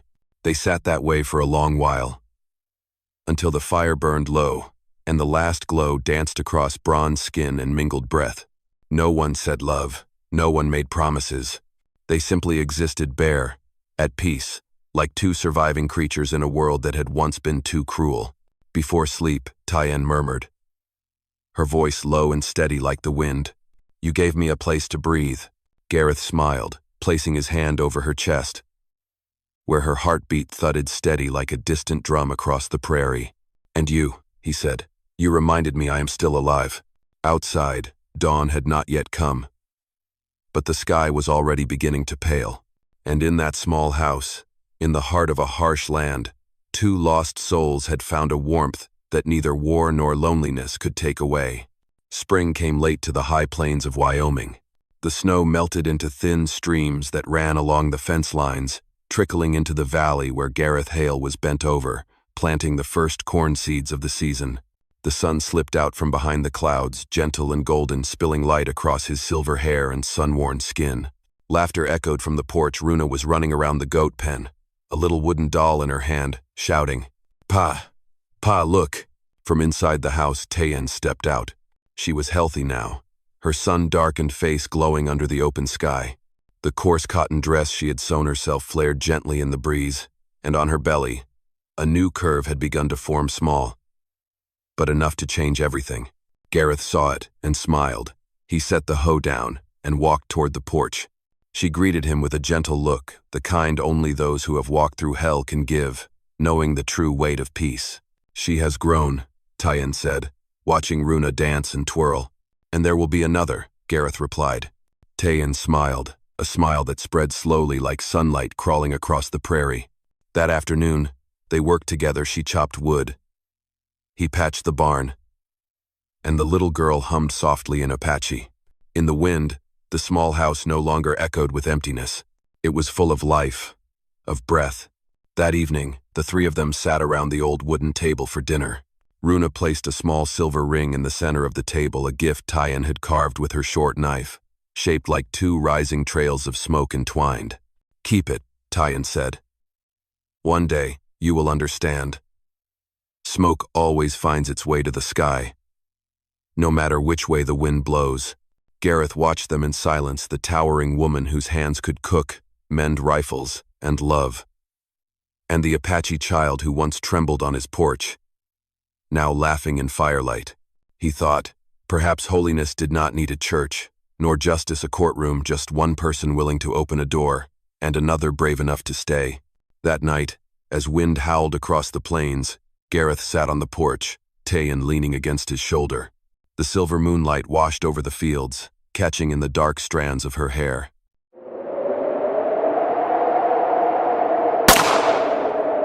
In the middle of the noisy crowd, two massive Apache women stood chained together with a single rusted link nearly 7 feet tall.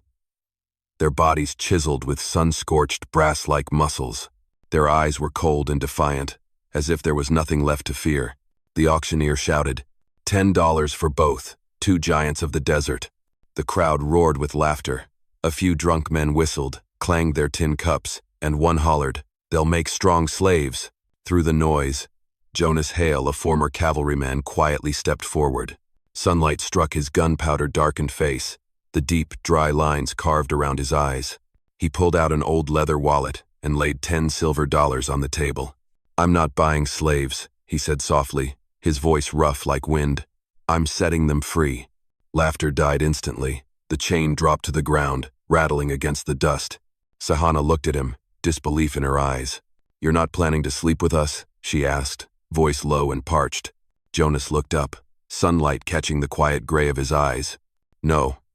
You've suffered enough." Silence settled over the marketplace. Wind swept through, dragging sand and a long, heavy sigh. The two women looked at each other, then at him, the man who had paid not to own anyone. In that moment, no one knew those 10 silver dollars would begin a redemption that would last longer than a lifetime. The desert swallowed them just a few hours after they left Dry Valley. The wind slashed across the ground like a blade of searing heat, carrying clouds of blazing yellow dust. Under the sun, their long footprints slowly faded in the sand, two giant figures staggering through an ocean of wind. Sahana led the way, pulling her younger sister Taya along, running not only from slavery, but from humanity itself. Far behind, Jonas Hale followed in silence the silhouette of a lonely man. Every step felt as heavy as his guilt. In the canvas bag on his back were 2 canteens, the only things he carried besides a rusted gun. He did not know why he kept chasing after them, only that if he turned back, his conscience would never rest. By late afternoon, the sun poured down gold like fire. Taya collapsed first, her broad shoulders trembling. Sahana dropped to her knees beside her, trying to hold her up, but she too was at her limit. Both women gasped for breath, lips cracked dry, sand clinging thick to their skin like dried blood. Jonas stopped a few steps away. Without a word, he unscrewed a canteen, set it down in the sand, then stepped back. Sahana stared at him with wild, suspicious eyes.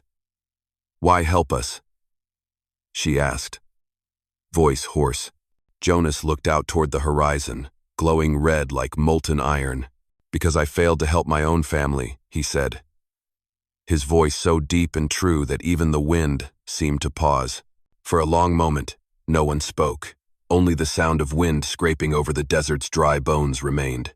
Then Sahana stepped forward, picked up the canteen, and drank slowly. One careful sip at a time. She handed it to Taya, eyes never leaving Jonas.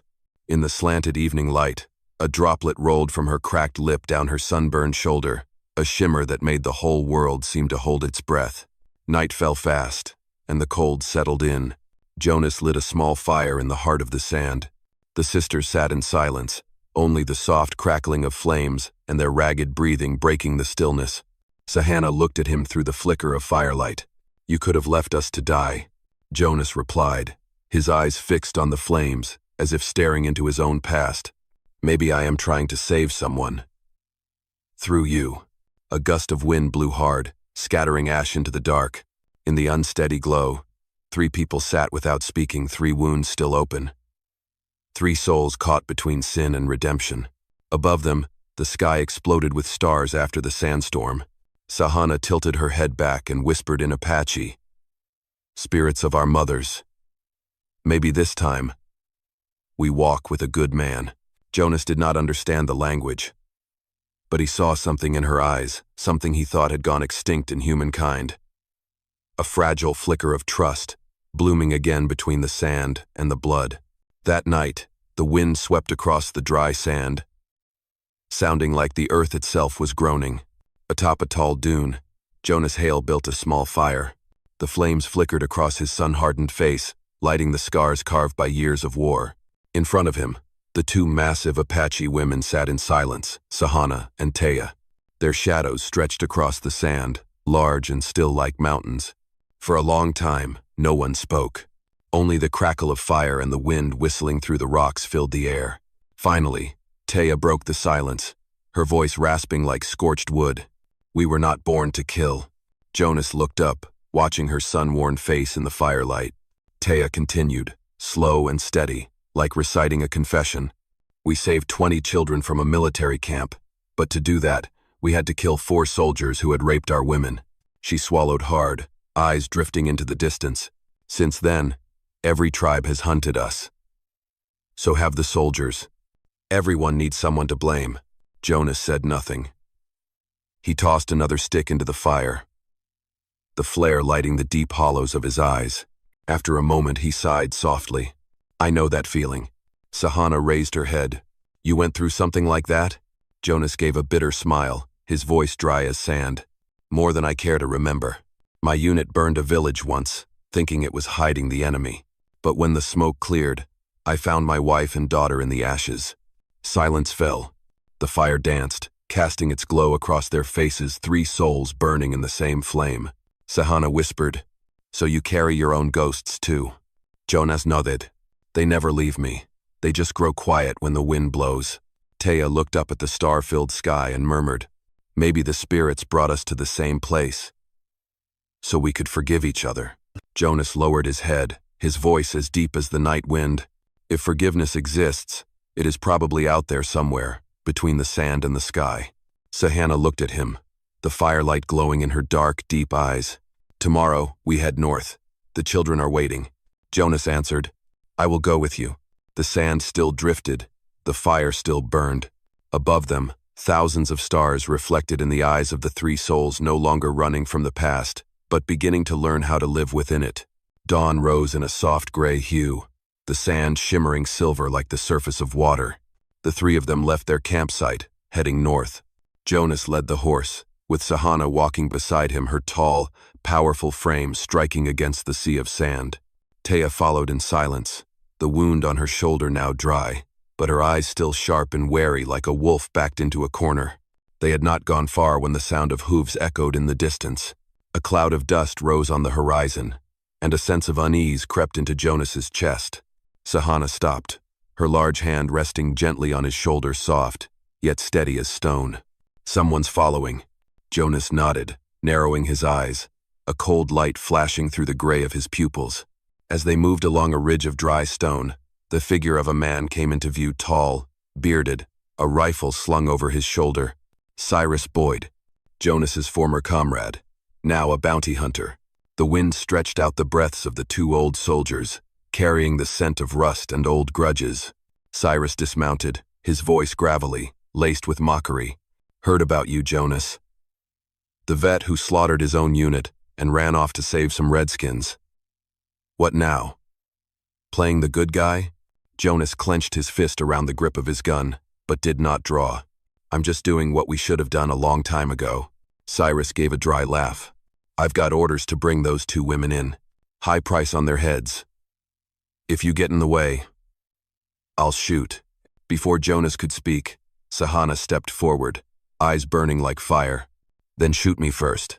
Cyrus raised an eyebrow. "Why?" "Because I will not let you turn the man who saved our lives into our enemy." She pulled a small pistol from her belt and pointed it at her own head. Sand whipped violently around the three of them. Taya cried out, "Sister, no!" But Sahana stood firm. Her voice thundered through the desert. "Death is better than being used to hurt the one who saved us." Cyrus froze. The sunlight gleamed off the barrel, blurring his vision. The desert wind ripped through, sending Sahana's scarf flying behind her. And in that moment, Cyrus saw in her the ghosts of soldiers he had buried, men and women who chose death to hold onto their last shred of humanity. He lowered his rifle. "You already died once. I don't need more ghosts." Cyrus turned his horse and rode away. Only the wind remained, and the fading scent of gunpowder in the air. Jonas watched him leave, his voice hoarse. "Others will come." Sahana holstered her gun, her eyes fixed on the horizon. "Then we keep walking, until no one is brave enough to hunt those who chose compassion." The wind swept around them. In the pale morning light, the three continued on, the guilty, the redeemed, and perhaps the last souls left on this land who still knew the difference between cruelty and kindness. Thank you, truly, for being here with me. Let us know where you're listening from. And if this story touched your heart, please consider subscribing to the channel to support my work. I wish you peace and happiness wherever in the world you are hearing this story. That evening, the northern sky suddenly changed color. Gray clouds stretched across the horizon, and the wind picked up, carrying the scent of rain and scorched earth. Jonas, Sahana, and Taya followed a dry stream that led into a narrow valley. Beneath their feet, small, muddy footprints lined the sandy banks. Taya knelt down and touched a patch of still wet mud. "Children," she said softly. Sahana squinted toward the dark cliffs. 20 of them. They passed through here. Jonas nodded, heart beating faster. He remembered what Taya had told him about the children taken prisoner, who had managed to escape. If they were still alive, they had to be close. They followed the tracks, past broken cacti and hills of scorched grass. As the sun set, the three of them stopped before a deep, shadowy crevice in the rock. Wind drifted out from within, carrying the scent of wood, smoke, and human breath. Jonas called out gently, "Is anyone in there?" No answer. Sahana signaled, then slowly moved forward, her tall frame nearly brushing the cave ceiling. Firelight flickered in the darkness, revealing tiny faces, wide black eyes filled with fear. 20 Apache children, clothes torn and dirty, cheeks streaked with mud and tears. A little girl, about 8 years old, collapsed, breathing hard. Taya rushed to her side, placing a hand on her forehead. "She has a high fever." Sahana pulled the blanket from her own shoulders and gently laid it over the girl. Her voice was deep but tender. "It is all right now, little one. Someone is here." Jonas knelt nearby, carefully bandaging another child's injured leg with a strip torn from his own shirt. As he looked at the children curled around the fire, his chest tightened, his daughter's image, rising unbidden in his mind. Her smile. Her tiny hand clutching his shirt before the flames consumed their home. He took a deep breath, whispering more to himself than to anyone else. "This time, no one has to die." Sahana looked at him, her eyes softening in the dim firelight. "You sound like an Apache." Jonas gave a sad smile. "I just sound like a father." That night, they took turns keeping watch. Jonas sat at the mouth of the cave, his back against the cold stone, listening to the soft breathing of the children mixing with the night wind. Sahana sat beside him, her hair lifting gently in the dark. "You are still not afraid?" she asked. Jonas shook his head slightly. "I am. I'm tired. Tired of fearing the wrong people." They sat in silence, watching the firelight cast the shapes of sleeping children onto the cave walls. For a moment, Jonas felt Sahana lean her head lightly against his shoulder. He did not move, just listened to the sound of his heartbeat blending with the wind. Outside, thunder rolled into the valley as a storm approached. Inside the small cave, among earth, fire, and fear, the three of them and the children huddled close together, as if all were slowly learning how to believe in tomorrow again. As dawn broke, the northern sky turned a dusky bronze. The storm from the night before had left behind distant thunder and deep, muddy trails where the children had once fled. Jonas, Sahana, and Taya led the children out of the cave. They were weary, but their eyes no longer held that wild panic. By noon, they spotted smoke rising from a small cluster of wooden cabins in a low valley, the trading post of Sarah Blackwood. A British widow, known as the only person in these parts who dared to trade with the Apache. Jonas saw the thin line of smoke, hope flickering in his eyes. If there is anywhere that might take the children, it is there. They arrived as the sun stood high overhead. Sarah stepped onto the porch, her brown dress streaked with dust, silver hair tied back neatly. When she saw two giant women and the trail of children behind them, she froze, one hand pressed to her chest. "Jonas gave a nod. We need shelter. One of the children is dying." Sarah asked nothing more. She opened the door and motioned inside. "Bring them in." Inside, the house smelled of herbs and burning pine. Sarah moved quickly, checking each child, wiping their faces, giving them honey water. When she examined the feverish child's wounds, she said gently, "She just needs rest. One night." Jonas nodded softly, his eyes wet, as if someone had just lifted a burden he had carried for years. That evening, the wind swept across the porch. An oil lamp swung gently, casting shadows of 3 adults and a circle of sleeping children near the hearth. Sahana leaned against a wooden beam, watching the little ones curled up in blankets. Her voice was low and calm. "Never thought a white person could show kindness."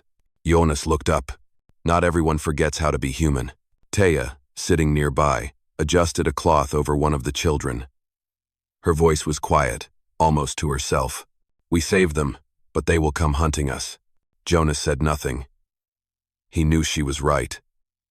In this land, goodness was often repaid with lead. That night, they sat together on the porch steps. Light rain tapped gently on the old tin roof. Suddenly, the sound of hooves echoed from afar. Sarah stiffened and turned off the lamp. Jonas grabbed the rifle beside his chair. A rider emerged from the curtain of rain. Lightning flashed. It was Cyrus Boyd. Jonas gripped the trigger. But Cyrus simply raised both hands, unarmed. "I am not here to take anyone. I came to say something." Wind ripped past, carrying his voice with the rain. "You did what we could not. You saved lives." Jonas started silent. Cyrus lowered his eyes, voice faltering. "I do not want more innocent blood. Let us call our debt settled." He turned his horse and disappeared into the night. Only rain remained, and the weary breath of the earth. Sarah spoke softly. "Tonight, you did the right thing, Jonas Hale." Jonas looked out toward the sleeping children, and for the first time in many years, he did not hear the sound of gunfire, only rain. And on that porch, 3 souls once lost in war found a sliver of peace, just enough to believe that tomorrow might still have room for kindness. Spring arrived slowly on the frontier. The last patches of snow melted among the pine trees, water trickling into streams that whispered their way over stone. Their new cabin stood modestly on the hillside where Jonas Hale, Sahana, and the Apache children began a different kind of life. During the day, Jonas taught the little ones how to split firewood, hunt rabbits, and sound out their first letters from an old sheet of paper. Sahana showed them how to set traps, dye cloth, and told ancient legends of the wind and ancestral spirits. With every burst of laughter from the children, the land itself seemed to grow warmer. At night, the crackle of fire mixed with the sound of the stream, pipe smoke drifted through the window, and the oil lamp cast its golden glow over their faces. Taya had left at the start of the season, taking a group of older children west to seek out their tribe. Only Jonas and Sahana remained, caring for 6 little ones. No one said it aloud, but her absence made each night feel just a little longer. One evening, as a light spring rain fell, Jonas stood on the porch, watching the sky shimmer with silver. He heard footsteps behind him. Sahana stepped out, her hair damp, a hand-woven blanket draped over her bare shoulders. The light caught her sun-warmed face, high cheekbones, deep eyes, calm as the earth after a storm. She paused beside him, her voice low and steady. "You are not sleeping?"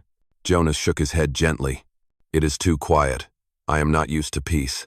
Sahana looked at him for a moment, then spoke barely above a whisper. "I do not want to be rescued anymore. I just want to live." She stepped closer, her rough hand resting on his chest, over the scars that never fully faded. Jonas took her hand and held it, saying nothing for a long time. Outside, the rain tapped softly on the roof, their hearts beating in rhythm with the earth. It was not desire.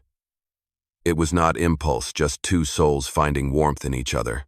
They reached for one another in the night, gently, as if afraid to disturb something sacred just beginning to bloom. Every touch, every breath carried the weight of old pain fading, making room for something new life. Afterward, they lay still, listening to the wind slip through the wooden cracks. Sahana whispered, her breath still trembling, "Maybe this is the first time the night does not scare me." Jonas wrapped an arm around her, his voice deep, like distant thunder. "Some wounds do not need to be forgotten. They just need someone to touch them and let them rest." That night, the rain did not stop, but in the little cabin by the pines, 2 people who had lost everything found one another, not to fill the emptiness, but to begin again from the ashes. A night without guilt, only forgiveness. The morning after the rain, mist blanketed the pine forest. Sunlight pierced through the thin clouds, painting golden streaks across the wooden rooftop. Jonas Hale sat on the porch step, holding a cup of cold coffee, listening to the sound of children laughing by the stream. The same children who once huddled in a dark cave now ran freely under the sun, hair flying, tiny feet leaving prints all across the meadow. Each laugh was like a new melody in his life, a sound he thought he would never hear again. Behind him, Sahana stepped outside, a woven blanket draped across her shoulders, her deep black eyes sparkling in the morning light. She looked at the scene before her and whispered, "They are not afraid anymore." Jonas smiled. "As for me, I am still learning to believe I deserve peace." She sat beside him, their shoulders touching. The breeze carried the scent of wood and pine sap. Down the hill, the old horse grazed quietly, a kind of peace that felt almost unreal. Sahana tilted her head, her voice slow and steady. $10 silver did not buy my freedom." Jonas nodded softly. "I know. But maybe it bought back my soul." She looked at him, a faint, wistful smile on her lips. "The day you unchained me, I thought you were a fool. Turns out, you were just saving yourself." The wind grew still. The sun rose higher, brushing the mist from the porch roof. Jonas looked out toward the forest, where sunlight danced across the stream like broken mirrors. "I used to think freedom meant going wherever you wanted," he said quietly. "But now, I think freedom is choosing to stay. For someone." Sahana did not answer. She simply placed her hand over his chest, where his heart beat slow and steady. "Then stay," she said. "Stay with me. With the children. With the life we are rebuilding from the ashes." Her words were light as spring wind, but they rang in him like a bell. Jonas nodded, gently closing his hand over hers. They sat in silence, watching the children chase one another through fields soaked in sunlight. In the distance, Taya returned on horseback, accompanied by a few people from their old tribe. They brought salt, seeds, and a smile. Once enemies, now people grateful simply to be alive. By evening, the hillside glowed red under the sunset. Jonas built a fire, the children sang softly, and Sahana leaned her head on his shoulder. No more gunshots, no more blood. Only the scent of smoke and gold light, spilling over those who once carried the heaviest pasts of the West. Jonas watched the flames, his voice low, as if speaking to himself. Freedom is living for what you choose. Sahana gripped his hand tightly. The wind swept across the porch, carrying the scent of burning wood and pine resin.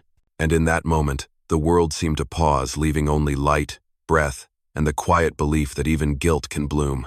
Some wounds never disappear, they simply sleep beneath the skin of memory.